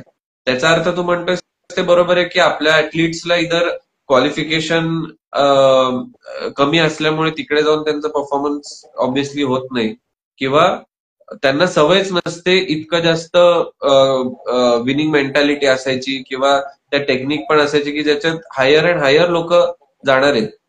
वेटलिफ्टिंग मध्येच आपण बघितलं की चायनीज जी 49 kg वेटलिफ्टिंग होतं चायनीज ऍथलीट ती 6th-7th होती आणि लोक असं म्हणत होते की व्हेनेझुएलाची ऍथलीट गोल्ड घेऊन जाईल. मीराबाई चानूला खूप मोठा एक ऑफकोर्स चान्स होता. पण चायनीज ऍथलीट ती आली आणि तिने लास्टचं 117चं उचलून तिने गोल्ड मेडल मिळवलेलं आहे. आता याच्यात क्रायटेरियामध्ये ती किती जास्त क्वालिफाय होतीये तिचं काय आहे त्यापेक्षा असंच आहे की कॉम्पिटेटिव्ह लेवल जर का डोमेस्टिकली जास्त असेल. इव्हन साऊथ कोरियन टीमनी त्यांची गोल्ड मेडलिस्टला पाठवलं नाही आर्चरीमध्ये कारण ती डोमेस्टिकली नाही तिचा परफॉर्मन्स चांगला. त्याच्यामुळे तो एक मला वाटतं इश्यू येतो की आपले जे कोण best of the best athlete तेवढ्या रँकमध्येच नसतात, क्वालिफाईंग तरच होत नाही त्यांचं, क्वालिफायर्स मध्येच काही जातात. तरी या ऑलिम्पिक्समध्ये ओव्हरऑल जर का विचारायला गेलं तर थोडाफार हॅपी आहे, कारण आपले 6 ऍथलीट्स चौथे फिनिश झाले. On some of the other may be some other day आपल्याकडे 6 मेडल्स अजून असते, तेव्हा एक चॅट वेगळा असतं आपला. पण ऑफकोर्स हा आहे की डोमेस्टिक लेव्हल कॉम्पिटिशन नसल्यामुळे it is very difficult to perform. मग आता तुझा जो पॉइंट आहे, मग आपण जे एवढा पैसा खर्च करतोय साईवरती आणि खेलो इंडियाच्या गेम्स वरती, मग साईमध्ये तू जर पाहिला असेल तर भारतामध्ये सगळ्यात टॉपच्या सुविधा आहेत. मग तिथं जो आपण पैसा खर्च करतोय, तिथं जी फॅसिलिटी देतोय, मग ती जी फॅसिलिटी देतोय तिथं आपण कमी पडतोय का? आपल्याकडे त्या लेवलचे फॅसिलिटी नाही आहेत? मी अश्विनला बोलायला देईल, कारण त्याचं पॉइंट्स जे आधीचे होते ते व्हॅलिड होते अबाउट कोचेस अँड टॉप लेवलला पण जाऊन जो परफॉर्मन्स लागतो. तर अगेन की ती फॅसिलिटी आपण ऑफकोर्स प्रोव्हाइड केली, पण आपल्याला हे पण बघणं गरजेचं आहे की सगळ्या सेंटर्समध्ये किती जास्त फॅसिलिटी आहे, कशी आहे आणि कुठल्या टाईपचे कोचेस तिथे कोच करतायत, आणि एक्झॅक्टली तेवढ्या लेवलचं जेवढं प्रॉमिस केलं आहे तेवढं जातंय का, विच इज नॉट ऑब्व्हियसली. म्हणजे जरी खूप फॅसिलिटीज असले पण आपण बघितलं की इंटरनॅशनल लेवलला तेवढा परफॉर्मन्स नाहीये. पण पण अश्विन मला ऐकायला आवडेल तुझे मत काय आहे, आणि त्याच्यानंतर आय थिंक की आपण जस्ट कमेंट्स 1-2 आलेत तर त्याला पण एक थोडा रिस्पॉन्स देऊ शकतो. नक्कीच नक्कीच. तर मी सहमत आहे अवरी संचाची. मी माझं मत मांडतो संकेत यांच्या या पूर्ण मुद्द्यावरती. तर मान्य आहे की आपल्या गव्हर्नमेंटने खर्च केलेला आहे, सरकारने ऍथलीट्स वरती खर्च केलेला आहे, एसआई वरती खर्च केलेला आहे. पण टॉप लेवलचे ऍथलीट्स नसल्याने पार्टिसिपेशन मिळतंय ते मिस होणं हे मोठा लॉस आहे आपल्यासाठी. कारण कुठलाही देश जो आहे तो ऑलिम्पिक मेडल्स एका झटक्यात येऊ शकत नाही. अर्थातच सरकार 2014 पासून बदलल्याच्या नंतर आपल्याकडे खूप स्पोर्ट्समध्ये पॉझिटिव्ह इन्फ्रास्ट्रक्चर डेव्हलपमेंट झालेले आहे.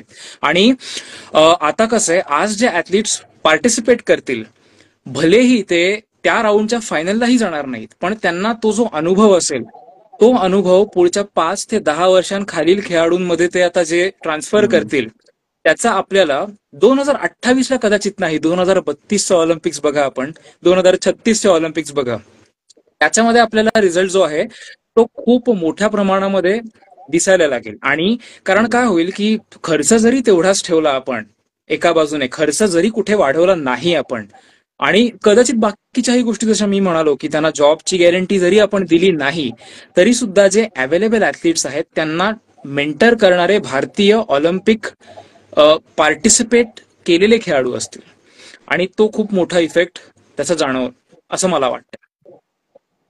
आणि एक जस असं आहे की फॅसिलिटीज एक भाग झाला, कोचेस एक भाग झाला, पण जर का ऍथलीट्सला कॉम्पिटेटिव्ह इव्हेंट्स नसतील तेवढे जास्त, तर ऑफकोर्स, कारण आपल्याला माहितीये की कॉम्पिटिशन मध्ये आपण स्वतःला ज्या लेवलला पुश करतो त्या लेवलला आपण प्रॅक्टिसमध्ये आणि फ्रेंडली इव्हेंट्स मध्ये करत नाही. सो नॅशनल गेम्सचा मला जो फीडबॅक आलाय काही प्लेयर्सशी बोलून, कबड्डीचे काही प्लेयर्स, जिम्नॅस्टिक्स असेल, फुटबॉल असेल, तर तो फीडबॅक आला की बाबा नॅशनल गेम्सची काही क्वालिटी नाहीये. म्हणजे नॅशनल गेम्स जरी असेल तरी ज्या लेवलला व्हायला पाहिजे किंवा ज्या लेवलची कॉम्पिटिशन असायला पाहिजे त्या लेवलची होत नाहीये कुठेतरी. किंवा खेलो इंडियाचा पण जो मोठा एक इव्हेंट होतो त्याच्यामधनं पण किती जास्त कॉम्पिटेटिव्ह तो स्पोर्ट आहे. त्याचा अर्थ काय की तो टीव्हीवर ब्रॉडकास्ट करा, लोकांना कळू द्या ऍथलीट्सला की लोक बघतायत तुम्हाला.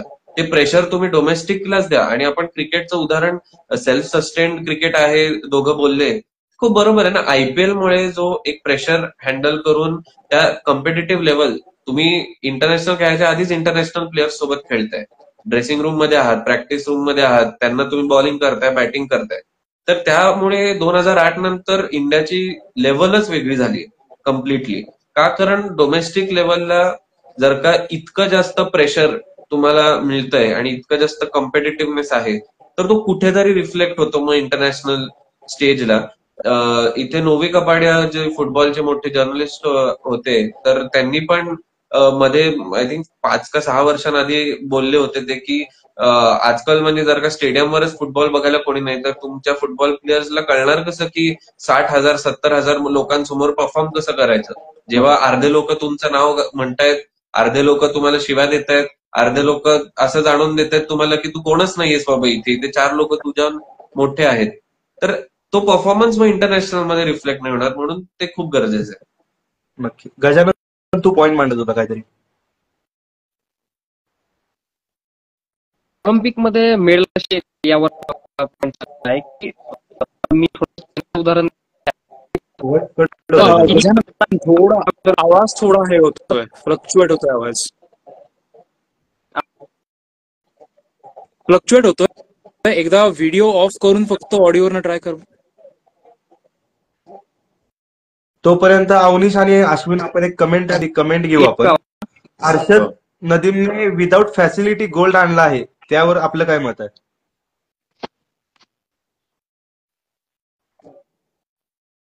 अनिश बोला. अगेन आपला जो एक पॉइंट होता की आपले जे ऍथलीट्स आहेत they are not due to the system, they are despite the system. म्हणजे तसंच आहे, असं नाही होणार की कुठल्या देशामधनं एक येणार नाही, कुठेतरी मग एक तो बिल्ड असतो, जेनेटिक हे असतात, म्हणजे एक कोणीतरी येतं असं आपण नाही म्हणू शकत. सिस्टीम जरी नसली त्यांच्याकडे, त्यांच्या बाबांनीच खूप सपोर्ट केलं. मला असं वाटतं की एव्हरी देशामध्ये कोणीतरी कुठून तरी तो एक येतो, मग त्याच्यामध्ये एक थोडं स्पेशल डिटर्मिनेशन असतं, स्पेशल त्याच्याकडे बिल्ड असतो, कुठला तरी एक पास्ट हिस्ट्री असते, जीन्स असते. This is without the system I am talking about.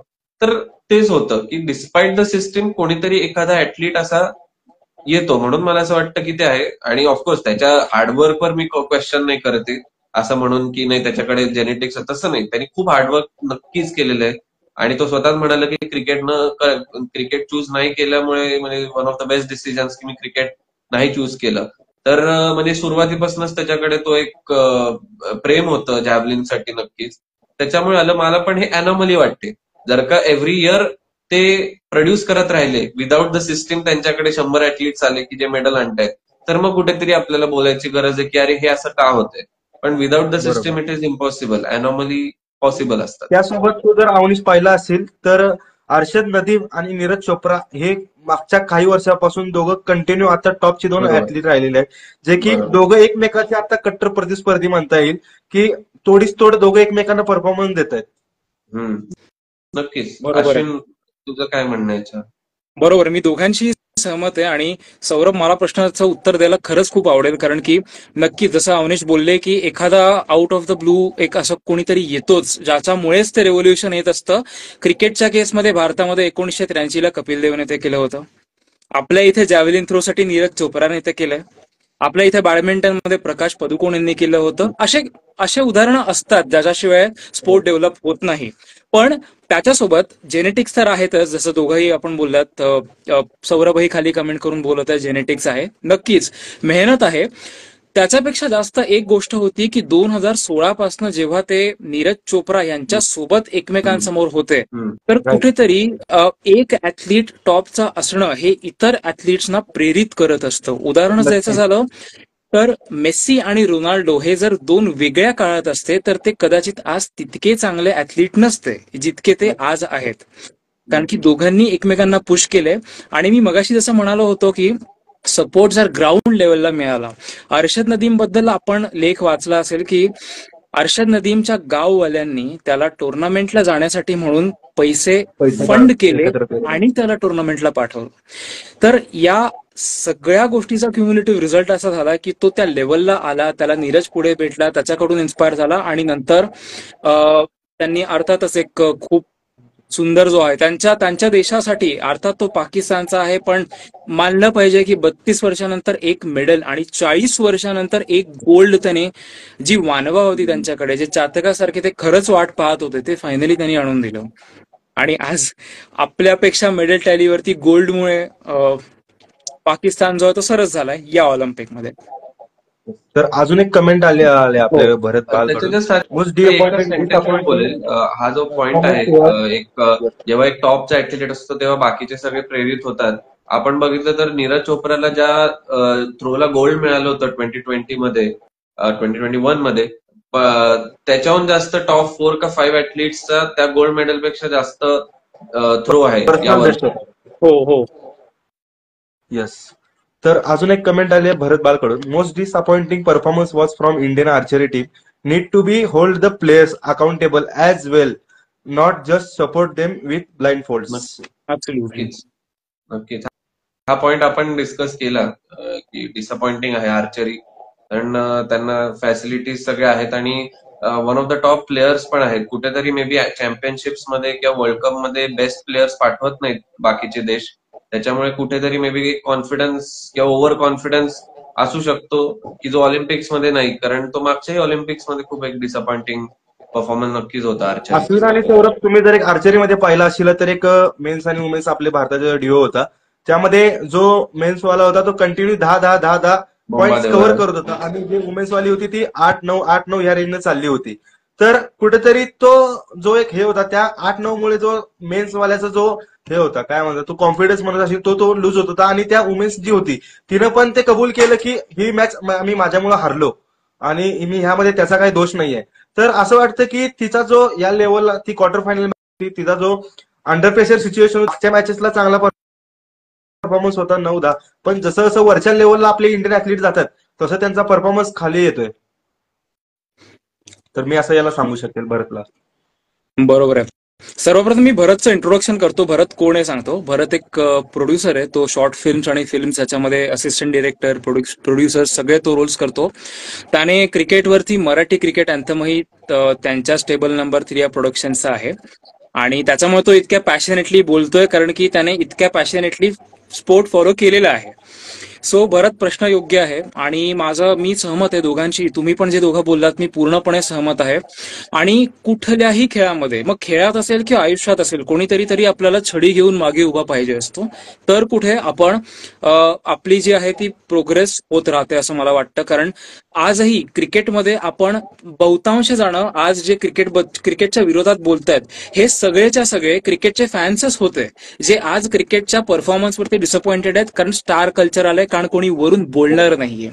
तर जोपर्यंत कोणी वर बोलणारं असतात, सुनील गावस्कर, गौतम गंभीर सारखे लोक असतात, प्रकाश पदुकोण जसं लक्ष सेनवरती उघडपणे बोलले, जे बोलणं गरजेचं होतं, चूक ते चूक हे जोपर्यंत आपण बोलत नाही तोपर्यंत कदाचित ऍथलीट्सलाही मे बी रिअलायझेशन जे आहे ते कदाचित एवढं नसणार. कारण आर्चरीची आपली सगळ्यात आपल्या कॉन्टिंजेंट मधली सगळ्यात मोठी टीम आर्चरीची होती जी आपण पाठवली होती. आणि आपण खरंच एका मेडलची अपेक्षा करत होतो की एक तरी मेडल आर्चरी मधनं येईल, एक तरी मेडल बॅडमिंटन मधनं येईल. दोन्ही मधनं मेडल्स नाही आले. तर या सीझनला जो ऑलिम्पिकचा आपला जो सीझन झाला याकडे तुम्ही जो एक बेस्ट परफॉर्मर म्हणता येईल मेन्स आणि वुमेन्स मध्ये, तो तुम्ही कोणाला बघू शकता? मेन्स, वुमेन्स आणि एक टीम गेम. अवनीश तुम्ही बोला.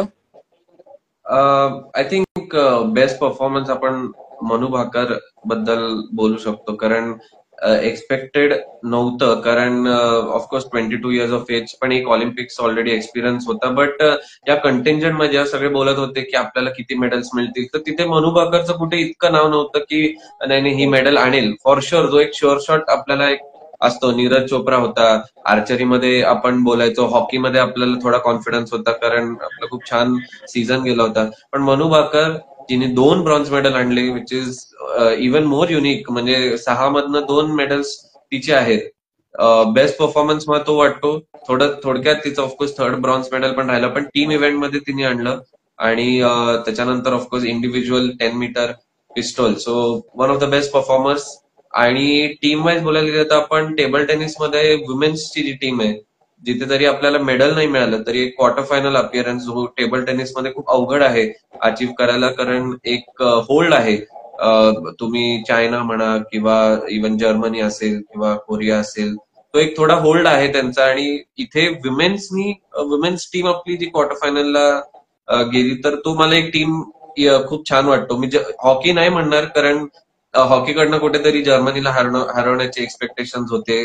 लास्ट ऑलिम्पिक्सला म्हणू शकतो की bronze medal was something that we never expected, but we got that. But ह्या सीझन मध्ये ज्या पद्धतीने आपण ऑलरेडी क्वालिफाय झालो, आपण चॅम्पियनशिप मध्ये, वर्ल्ड सिरीज मध्ये बेसिकली खूप एक्सपेरिमेंटेशन केले.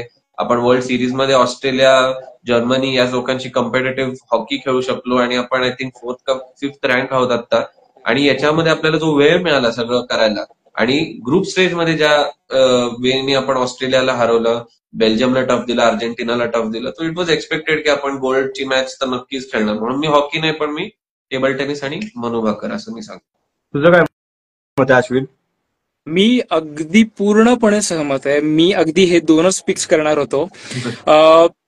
टीम गेम याच्यासाठीच हॉकी नाही आणि टेबल टेनिस, कारण की हॉकीमध्ये कुठेतरी आपण फायनलला जाऊ ही अपेक्षा होतीच होती. ते नाही झालं, अर्थात जे काही कारणासाठी नाही झालं काही हरकत नाही. पण टेबल टेनिस म्हणजे एक गेम असा असतो जिथे आपलं प्रभुत्व आहे आणि एक गेम जिथे आपलं प्रभुत्व आपण बनवतोय. तर जिथे बनवतोय ते जास्त महत्वाचं आहे असं मला वाटतं. आणि जर मनू भाकर यांचं एकच गोल्ड असतं, एकच ब्रॉन्झ जर त्यांना असतं. मी अमन सेहरावत बद्दल बोललो, नंतर पूर्ण देशाचं प्रेशर असताना दुसरं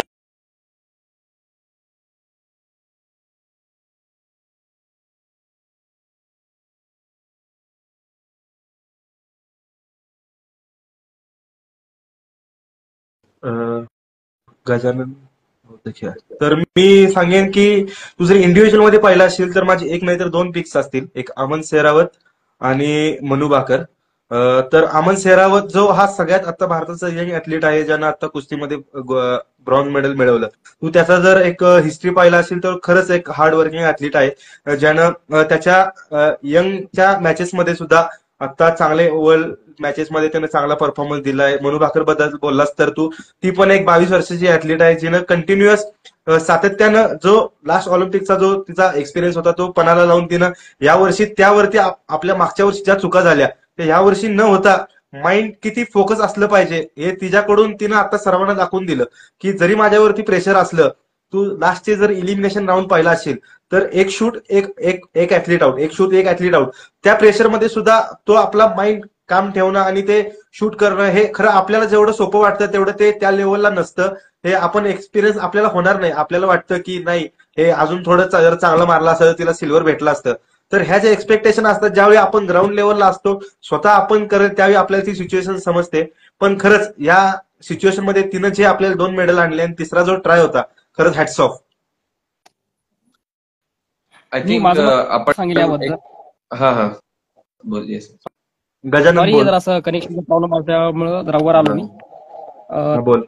तर माझं मत सांगितल्यावर मला सर्वात जास्त खेळ आवडला, सर्वात जास्त म्हणजे आपल्या लक्ष्य सेनचा. लक्ष्य सेनकडनं अपेक्षा नव्हत्या ज्या एच एस प्रणॉयकडनं होत्या, त्या प्रकारच्या अपेक्षा आपल्या लक्ष्य सेनकडनं नव्हत्या. पण लक्ष्य सेन थोडा दबावात कमी ठरला, नाहीतर गोल्ड मेडलचा खरा दावेदार लक्ष्य सेन होता माझ्या मते. कारण त्यांनी अलेक्सनला ज्या पद्धतीने पहिल्या सेटमध्ये हरवलं त्याचा विचार करता तोच खरा गोल्ड मेडलचा दावेदार तिथंच होता. पण प्रेशर हँडल न करता आल्यामुळे, युवा असल्यामुळे, 22 वर्षाचा असल्यामुळं ते कदाचित त्याला जमलं नाही आणि ब्रॉन्झ मेडलच्या मॅच मध्ये सुद्धा तसंच झालं. त्यामुळे मला फाइंड ऑफ द या ऑलिम्पिकची म्हणता येईल तर आणि पुढच्या ऑलिम्पिकचा गोल्ड मेडलचा दावेदार असेल तर तो लक्ष्य सेन असेल.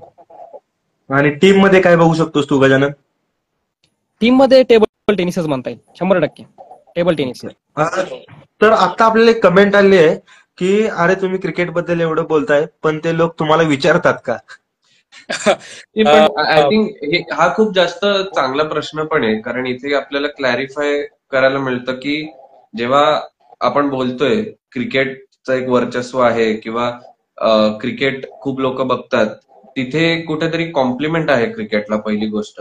आणि दुसरं म्हणजे त्याच्यामुळे बाकीच्या स्पोर्ट्सला अफेक्ट होतंय असं नाही, पण जे लोक क्रिकेटला म्हणजे आपली गव्हर्नमेंट असेल किंवा आपले कुठले अथॉरिटीज असतील किंवा ऍज फॅन्स बरेचसे जे क्रिकेट प्रेमी पण असतात, तर ज्या प्रकारे तो एक फोकस तिथे जातो की एक अगदी छोट्या प्लेअरनी काहीतरी बोललं किंवा तुम्ही ब्रॉडकास्टिंग मध्ये बघा की लाईव्ह मॅच चालू नसेल तरी स्टार स्पोर्ट्सवर तुम्हाला 19 सप्टेंबर पर्यंत 2017चे हायलाइट्स, 2016चे हायलाइट्स, अगदी नाही तर ऑफकोर्स T20 वर्ल्ड कपचे हायलाइट्स, म्हणजे हे जे कुठेतरी एक ब्रॉडकास्टिंग कंपनीज असतील किंवा अगेन फॅन्स वाईज असेल किंवा अथॉरिटी वाईज असेल की तिथे तेवढा फोकस दिला जातो तर त्यामुळे कुठेतरी असं होतं की एक एक्सपोजर मिळत नाही. तर याच्यात क्रिकेटचा फॉल्ट आहे का, तर नक्कीच नाही.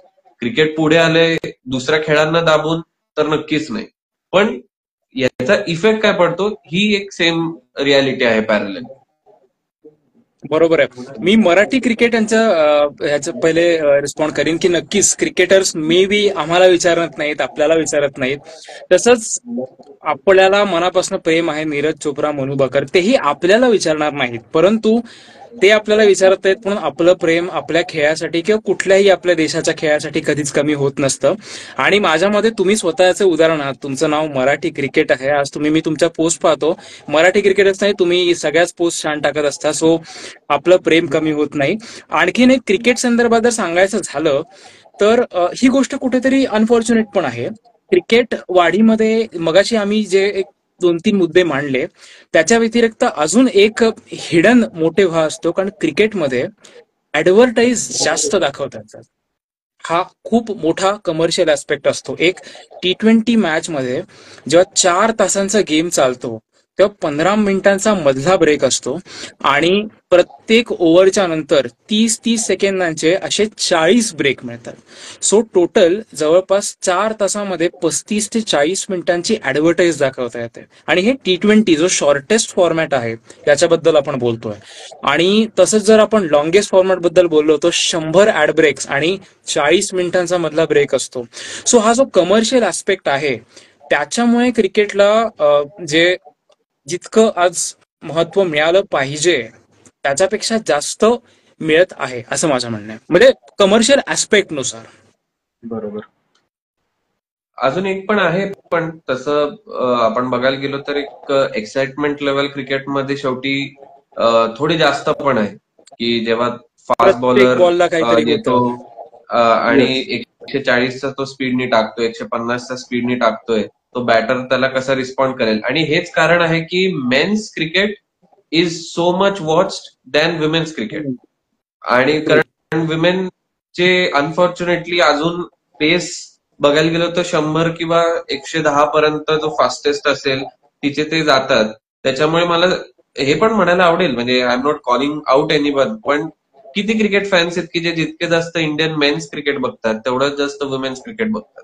तर याला एक कारण ऑफकोर्स ब्रॉडकास्टिंग आहेच, कमर्शियल ऍस्पेक्ट आहेच, आणि ऑफकोर्स आहे की ती एक्साइटमेंट लेवल तिकडे जास्त असल्यामुळे बघतात. पण एक असं आहे की खेळामध्ये डेव्हलप होतो इंटरेस्ट हळूहळू. मी पण सुरुवात क्रिकेटनीच केली होती. मग अचानक फुटबॉल आलं, मग फुटबॉल बघायला लागलो. मग F1 आलं, मग F1 बघायला लागलो. मग टेनिस तर आता रिसेंटली बघायला लागलो. मला टेनिसमध्ये कधी इंटरेस्ट आहे असं नव्हतं, पण एखादी मॅच बघितली, ऑब्व्हियस हाय स्टेक मॅच बघितल्यानंतर हळूहळू गेम जास्त कळायला लागतो. आणि मग आर्चरी आलं, मग हे सगळे स्पोर्ट्स आहे, मग इंटरेस्ट डेव्हलप होतो. पण तो फक्त असेल की 4 वर्षातनं एकदा दाखवल्याने नाही होणार.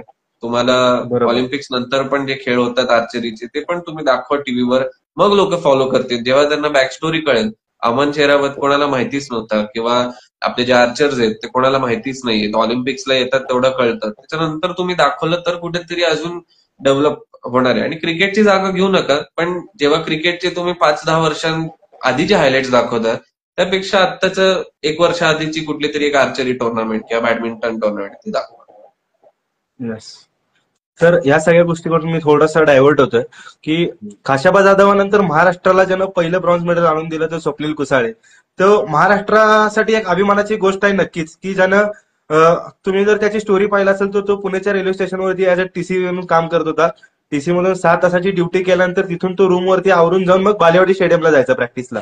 मग अशी त्याचा एक रोजची दिनचर्या चालू होती. अशा ही त्याची एक स्टोरी होती. तर अशामध्ये त्यानं महाराष्ट्रासाठी एक चांगलं खूप वर्षानंतर त्यानं जे मेडल आणून दिलं, तर हे एक मला असं वाटतं की स्वप्नीलच्या पासून आता महाराष्ट्राला चांगली इथून पुढे आपल्याला सुरुवात लागेल, इथून पुढे महाराष्ट्राला मेडल भेटतील अशी एक आशा व्यक्त करतोय मी.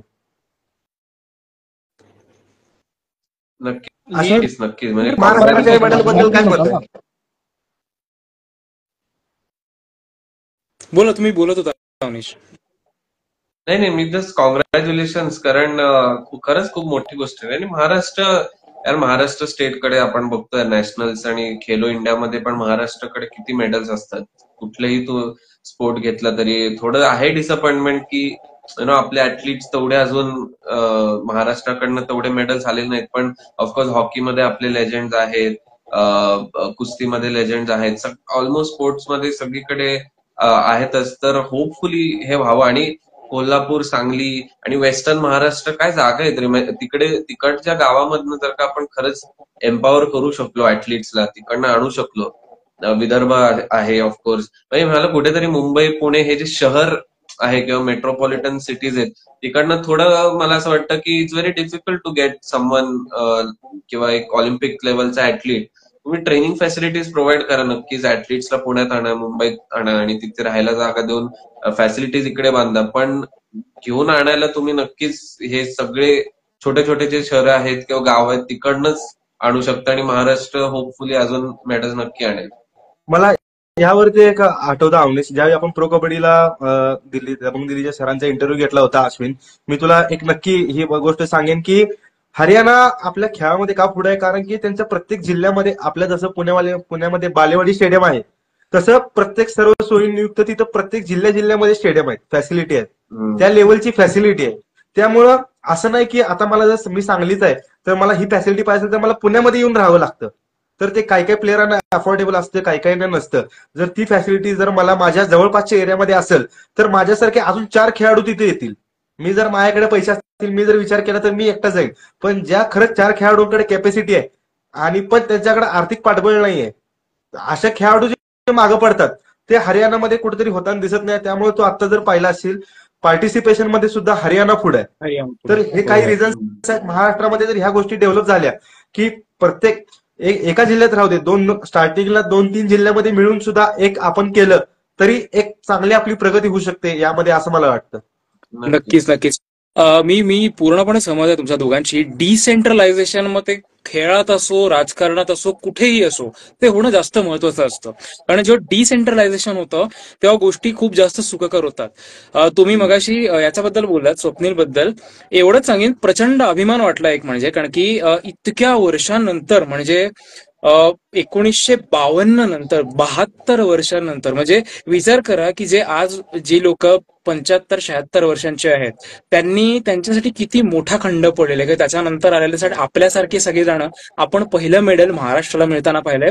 बरं, याची गंमत ही आहे की कोल्हापूर, जिथे ना आपण रेस्टलिंग मध्ये, कुस्तीमध्ये एखाद्या मेडलची अपेक्षा करतो, तिथे कोल्हापूरमध्ये आपण शूटिंग मध्ये मेडल मिळवलेलं आहे.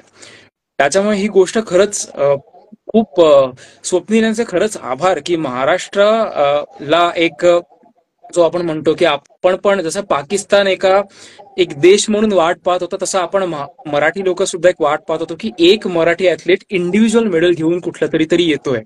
अर्थात ते वाटलं होतं की चिराग शेट्टीकडे येईल. चिराग शेट्टी जरी शेट्टी असले तरी पण ते मुंबईचेच आहेत, लहानाचे मोठे मुंबईतच झाले. परंतु स्वप्नील कुसळेकडनं आलं याचा अजून जास्त आनंद आहे. आणि जसं तुम्ही म्हणालात की जर डिसेंट्रलायझेशन झालं तर नक्कीच म्हणजे खूप पुढे मराठी ऍथलीट्स जावे अशी मनापासून इच्छा. आणि ही माझ्या मते बोलत मी आहे, पण ही तुम्ही चौघं जे पाहतात सगळ्यांचीच इच्छा. मी जो पॉईंट म्हणला अश्विन, त्याबद्दल तुझं काय मत आहे अश्विन, गजानन, अवनीश, की जर प्रत्येक 2 जिल्ह्यामध्ये हे सेंटर उभे झाले तर गरीब खेळाडूंना कितपत फायदा आहे?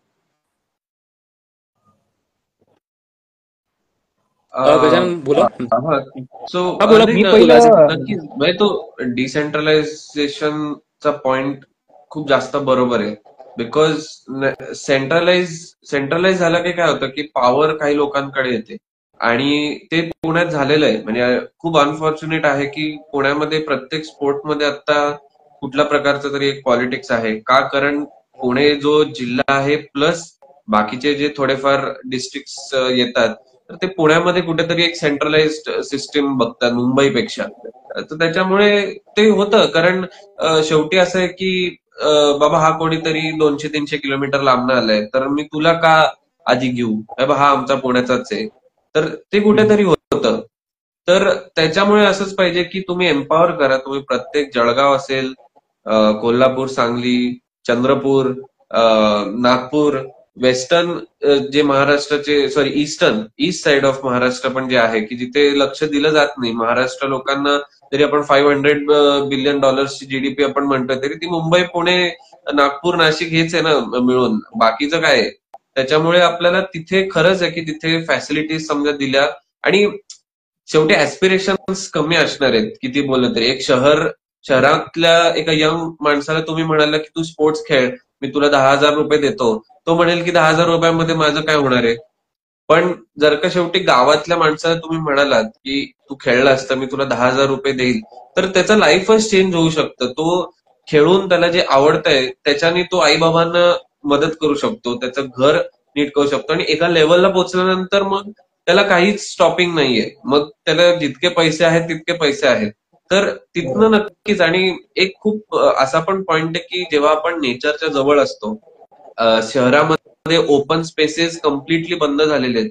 तुम्ही हायर सोसायटीज मध्ये असाल तर कुठेतरी तुम्हाला ग्राउंड मिळतं, नाही तर टर्फ बुक करा. पण टर्फ बुक करायला दर आठवड्याला कुठे पैसे आपण देणार आहोत. तर त्याच्यामुळे आणि ओपन स्पेसेस आणि नेचरच्या जवळ जे ऍथलीट्स असतात किंवा कोणी असेल, फ्रीली तुम्ही पळू शकता, तुम्ही कुठलाही गेम खेळू शकता, तुम्ही डोंगर चढताय, तुमचे मोटर स्किल्स जास्त चांगले होतात, तुमचे फिजिकल जास्त एक्झर्शन असल्यामुळे ते चांगलं होतं, तुम्हाला जंक फूड वगैरे नसल्यामुळे तुम्हाला सुरुवातीपासूनच त्याची काहीही सवय नसते, म्हणून तुम्हाला एका डाएटवर टाकलं तर तुम्ही कंप्लेंट नाही करत. तर ह्या खूप मोठा फायदा आहे. आणि डिसेंट्रलाइज जर का झालं तर एकतर ऍथलीट्सची पण खूप एक लाईफ इम्प्रूव्ह होऊ शकते आणि दुसरं म्हणजे नेचरच्या जवळ असल्यामुळे आपल्याला मे बी जे आपण टॅलेंट सर्च करतोय, आपण म्हणतो की इंडियामध्ये टॅलेंट आहे का नाही, मे बी ते तिकडनं आपल्याला मिळू शकतं. राईट. गजानन, तू पॉइंट म्हण, तुझा पॉइंट राहिला होता. मी अवनीश सरांच्या मुद्द्याशी संबंधितच एक मुद्दा मांडतो. जर आपल्याला मेडल मिळवायचे असतील तर सर्वप्रथम आपण स्पोर्ट्स सायन्सकडे लक्ष दिलं पाहिजे. कारण मेडल आपल्याला असेच मिळणार नाही. आतापर्यंत जे खेळाडू आपल्यापर्यंत ऑलिम्पिक पर्यंत गेलेले आहेत ते स्वतःच्या बळावर नाही तर थोडंसं सरकारच्या मदतीने गेलेले आहेत बऱ्यापैकी. पण आपण या गोष्टीचा विचार करत नाही की स्पोर्ट्स सायन्स ही खूप मोठी गोष्ट आहे, जी की चायनाने जी इम्प्लिमेंट केली होती ती भारताने पण इम्प्लिमेंट करायला पाहिजे. चायनाने अगोदर विचार केला की आपण थोडं बुटके आहोत बाकी जगापेक्षा थोडेसे, तर मग आपल्या जीन्समध्ये अशा काही शक्ती आहेत की ज्यामुळे आपण कुठल्या कुठल्या खेळामध्ये प्रावीण्य मिळवू शकतो. तर त्यांना असं लक्षात आलं की वेट लिफ्टिंग असा एक खेळ आहे ज्यात बुटके जर असाल तुम्ही, थोडासा व्यायाम केल्यानंतर, थोडीशी शरीरयष्टी मिळवल्यानंतर बुटक्या लोकांना वेट लिफ्टिंग सगळ्यात चांगली जमते. अशीच गोष्टी शोधला पाहिजे. जसं की आपण म्हणतो आता महाराष्ट्रात जसं तुम्ही म्हणलात की डोंगरदऱ्या ह्या गोष्टी त्या गोष्टी असतात, दुष्काळी भाग आहे, समुद्री भाग आहे. समुद्री भागापासून तुम्ही एखादा चांगला मच्छीमार आहे ते खूप चांगली स्विमिंग करू शकतात. तो टॅलेंट सर्च केला पाहिजे, त्यांच्यावर स्पोर्ट्स सायन्सच्या पद्धतीने मार्गदर्शन होऊन तिथले खेळाडू शोधले पाहिजेत.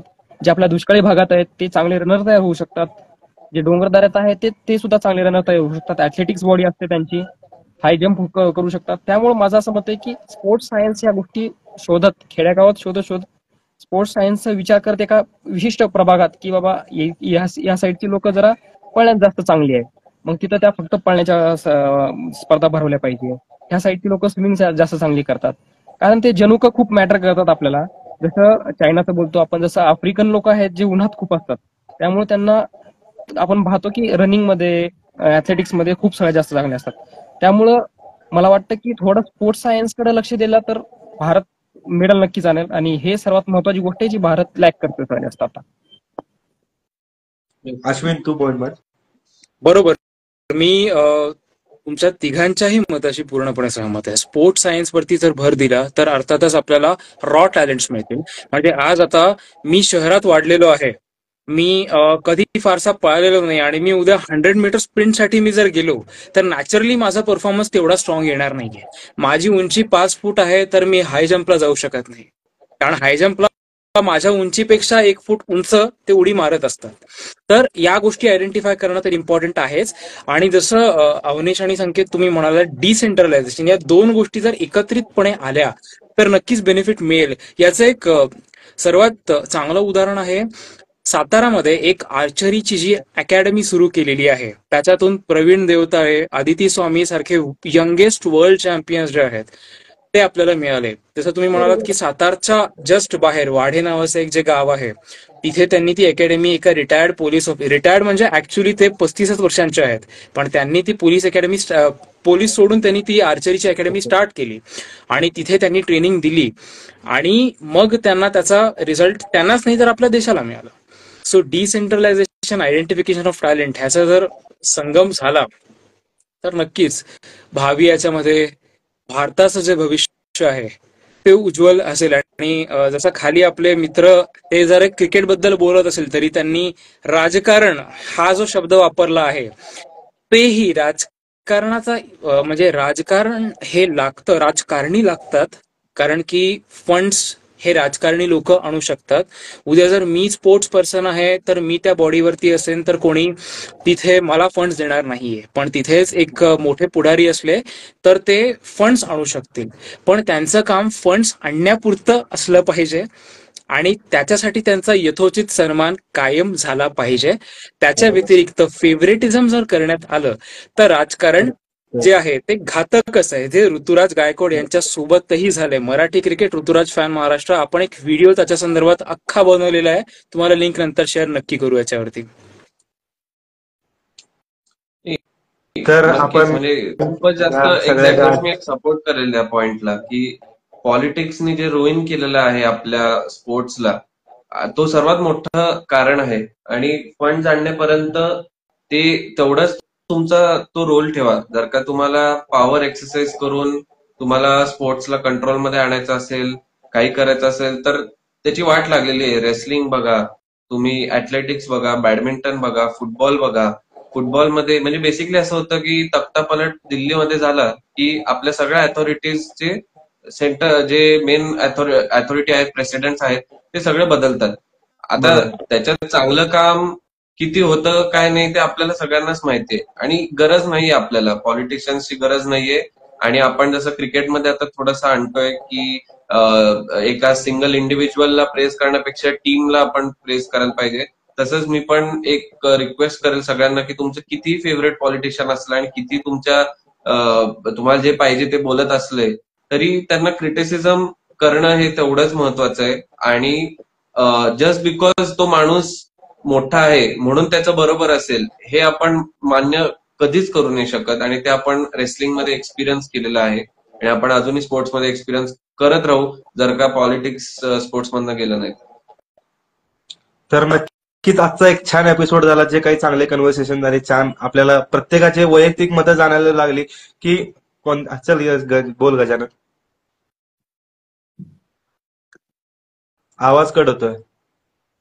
आवाज गजानन येत नाहीये.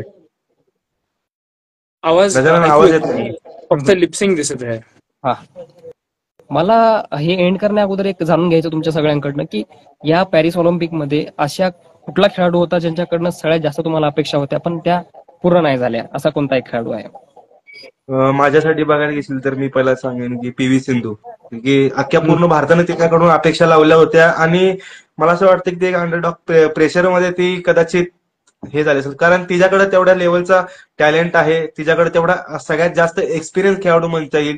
तिने आतापर्यंत जे एक्सपिरियन्स आहे, एक्सपिरियन्सच्या जीवावर सुद्धा काय असे करत होते की जरी फिटनेस या सगळ्या गोष्टी सोडल्या तरी एक्सपिरियन्सच्या जीवावर तरी सुद्धा ती एक मेडल आणू शकते आपल्यासाठी. बाकीचं जरी कोणती नाही आणलं तरी ती एक आणू शकते, ही एक तिच्याकडून अपेक्षा होती, तर ती कुठेतरी कमी पडली असं मला वाटतं.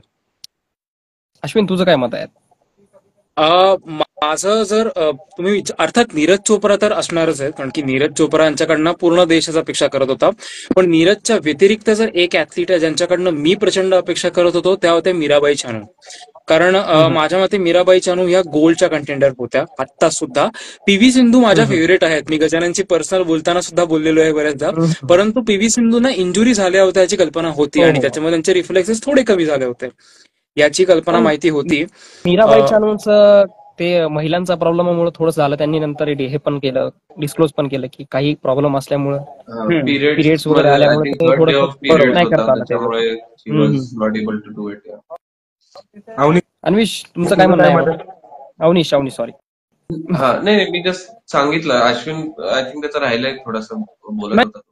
नाही, मी फक्त मला खेळाडू सांगायची होती. मीराबाई चानूच अशी होती ज्यांच्याकडनं, म्हणजे अपार्ट फ्रॉम नीरज चोप्रा जर कोणी असेल तर त्यांच्याकडनं मला अपेक्षा होती की त्यांनी एक मेडल मिळवावं.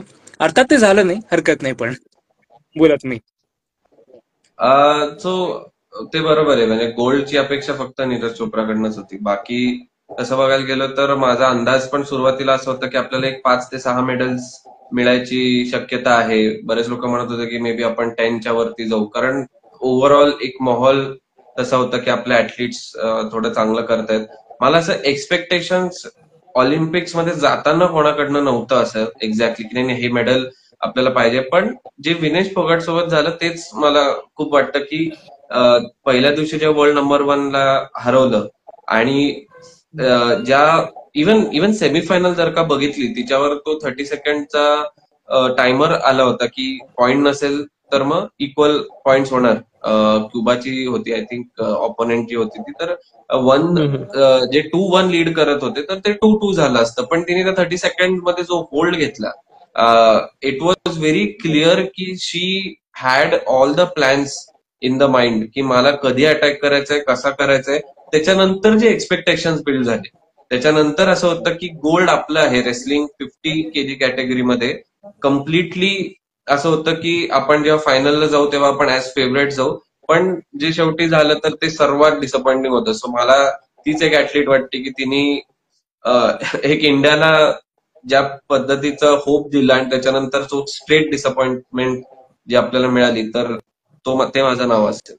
मी आता माझ्याबद्दल सांगतो. मला सगळ्यात जास्त डिसअपॉइंटमेंट झाली म्हणजे ते आपले सात्विक आणि चिराग यांच्याकडनं, कारण ती वर्ल्ड नंबर 1 ची जोडी होती काही दिवसापूर्वी आणि अपेक्षा होती की मेडल कंटेंडर तर होतेच, पण मेडलही त्यांच्याकडनं नाही येणं खूपच निराशाजनक होतं. आणि बाकी तर नीरज चोपडाकडनं सगळ्यांना गोल्डची अपेक्षा होती, ती पण पूर्ण नाही झाली. खाली कमेंट्स येत आहेत. कार्तिकच्या कमेंट आहे, कोणत्याही खेळाडूपासून राजकारण हे नेहमीच लांब असायला पाहिजे. खेळाडूपासून राजकारण नक्कीच लांब असायला पाहिजे, पण खेळापासून राजकारण आता तरी आपण लांब ठेवू शकत नाही. आणि फक्त एवढंच बोलू शकतो की राजकारण्यांनी राजकारणाचा रोल तिथं हे केला पाहिजे, पूर्ण केला पाहिजे. रोहित पवार आणि जय शाह या दोघांचं नाव प्रकर्षाने मला घ्यायला आवडतील की ते जेव्हापासून अध्यक्ष झालेले आहेत बीसीसीआयचे, महाराष्ट्र क्रिकेट असोसिएशनचे. महाराष्ट्र क्रिकेट असोसिएशन मध्ये MPL भरवली त्यांनी, त्यांच्या नेतृत्वाखाली झाली. कोणीही भरवली असेल पण शेवटी अध्यक्षतेखाली त्यांच्या झाली. त्यानंतर WMPL पण जी भारतात आतापर्यंत झालेली नाही, कुठल्या राज्यस्तरीय लेवलला आतापर्यंत WMPL झाली नाही. त्यामुळे मला Rohit Pawar as a MCA president म्हणून मला त्यांचं काम आवडलेलं आहे. आणि जय शाह बद्दल तर आपण बोलू शकतो की जगात सर्वात जास्त फंड आपण रेज करतो. कुठल्याही गोष्टीसाठी BCCI मदत करायला पुढे तयार असते, कुठलीही काही गोष्टी होऊ दे. आता आपण मध्ये अंशुमन गायकवाड म्हणून एक माजी क्रिकेटपटू होते, ज्यांच्या कॅन्सरसाठी त्यांनी मदत केली. अशी प्रगतिशील पावले, जशी आपण क्रिकेटचं पण बोलतो, भरपूर गोष्टीमध्ये असं आहे की जय शहानी खूप चांगलं काम केलंय. जागतिक स्तरावर क्रिकेटमध्ये भारताला खूप वरती नेऊन ठेवलं. त्यामुळं फक्त एकच प्रॉब्लेम आहे की राजकारण्यांनी तिथे येऊन राजकारण करू नये, तिथं फेवरेटिझम करू नये. त्यांचं काम केल्यानं तर बेस्ट अध्यक्ष आणि प्रेसिडेंट म्हणून आपण जे म्हणू शकतो ते बेस्ट राजकारणीच असू शकतात, कारण त्यांचे जे कॉन्टॅक्ट असतात, त्यांच्या ज्या ओळखी असतात त्या नॉर्मल क्रिकेटपटूच्या नसतात. त्यामुळे त्या क्षेत्रावर तीच लोक राहिली पाहिजे. फक्त त्यांनी राजकारण बाजूला ठेवलं पाहिजे, एवढंच माझं मत आहे.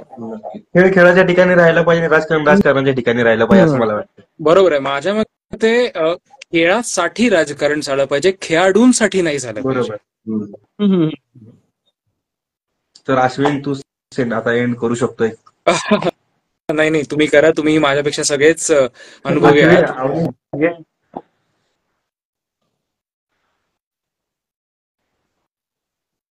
अवनीश, हा काय एंड कर म्हणलं. एंड कर म्हणलं आता तूच.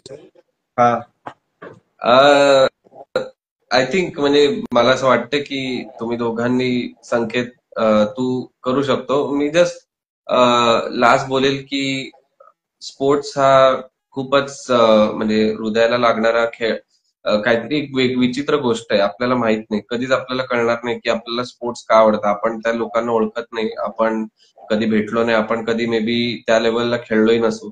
पण तो कुठेतरी एक जे कनेक्शन फॉर्म होतं जेव्हा आपण 8-9 वर्षाचे असतो, आणि आपण कोणाला तरी बघतो आणि आपल्याला जस्ट इन्स्टंटली ते आवडतं, तर त्याचं खूप मोठं महत्व आहे. जरी ते एक मे बी थोडं एंटरटेनमेंटच्या साईडला येत असेल तरी स्पोर्ट्स हे जोडण्याचं काम करतं. आपण बघितलं की इंडिया पाकिस्तान कसा जोडला गेला जॅव्हलिन थ्रो मध्ये.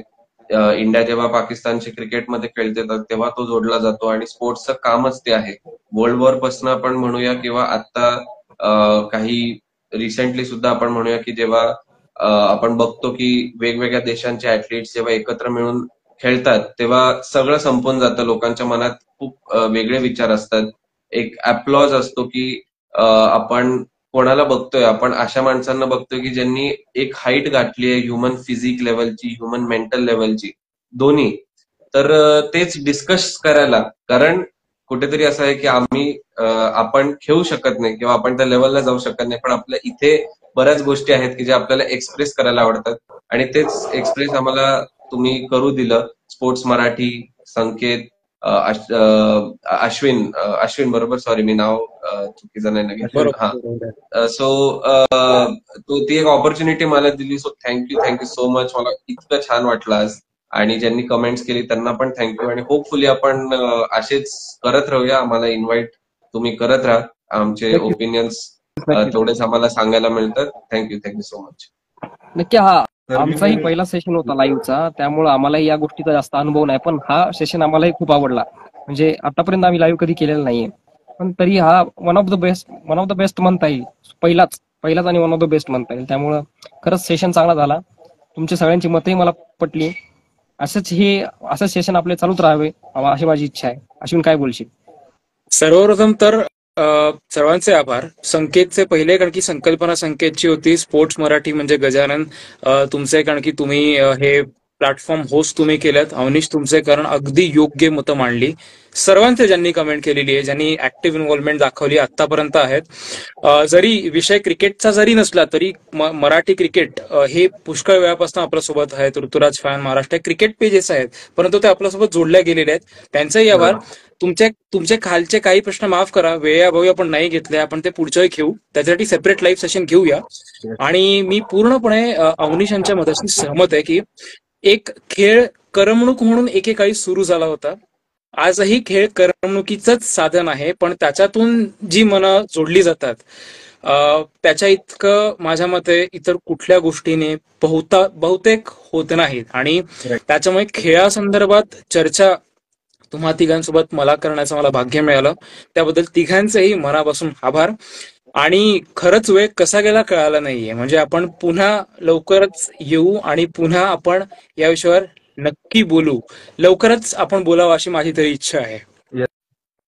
तर मी आता एक चांगला एंड करतो. तर ह्या मागे माझी अशी संकल्पना होती की मी आता जस्ट ऑलिम्पिकचे जे आपले परफॉर्मन्स पाहिल्या, सगळ्या गोष्टी पाहिल्या, तर त्यावेळी मला असं कुठेतरी वाटलं की आपल्याकडे खरंच कॅपॅसिटी नाही आहे का. त्यामुळे मी अश्विनला मेसेज केला की अश्विन, अशी कंडिशन आहे आणि आपण दोघं कदाचित जर लाईव्ह गेलो तर मग आपल्याला आपले पॉईंट मांडता येतील किंवा मग आपण एक डिस्कस करू शकतो. मग गजाननशी कॉन्टॅक्ट करून मग आपलं ठरलं की हा एक लाईव्ह सेशन करू, ज्यामध्ये आपल्याला प्रेक्षकांना पण सांगता येईल आपले पॉईंट काय आहेत आणि आपण कुठं कमी पडतोय. जे आपल्याकडे आता सध्या जरी तेवढी पॉवर नसली ड्रास्टिक चेंज घडवायची, पण आपण आपल्या माध्यमातून एक स्टार्ट तरी करू शकतो की जेणेकरून आपण एक विचार पुढे नेतोय. तो विचार किती जण पुढे नेतात तो त्याच्यावरती डिपेंड आहे, पण आपण ऍटलीस्ट स्टार्ट करतोय असं मला एक वाटत होतं. त्यामुळं तुम्ही सर्वांनी साथ दिली यासाठी मी थँक्यू. अवनीश, तू वेळात वेळ काढून दिलास. परत गजानन आणि अश्विन, थँक्यू. आज जे काही आपले पॉइंट्स मांडले ते एक खरंच सुंदर पॉइंट होते. प्रत्येक गोष्टी मुद्देसूद पॉइंट मांडले आणि प्रेक्षकांनी पण तेवढा सपोर्ट दिला, त्याबद्दल थँक्यू.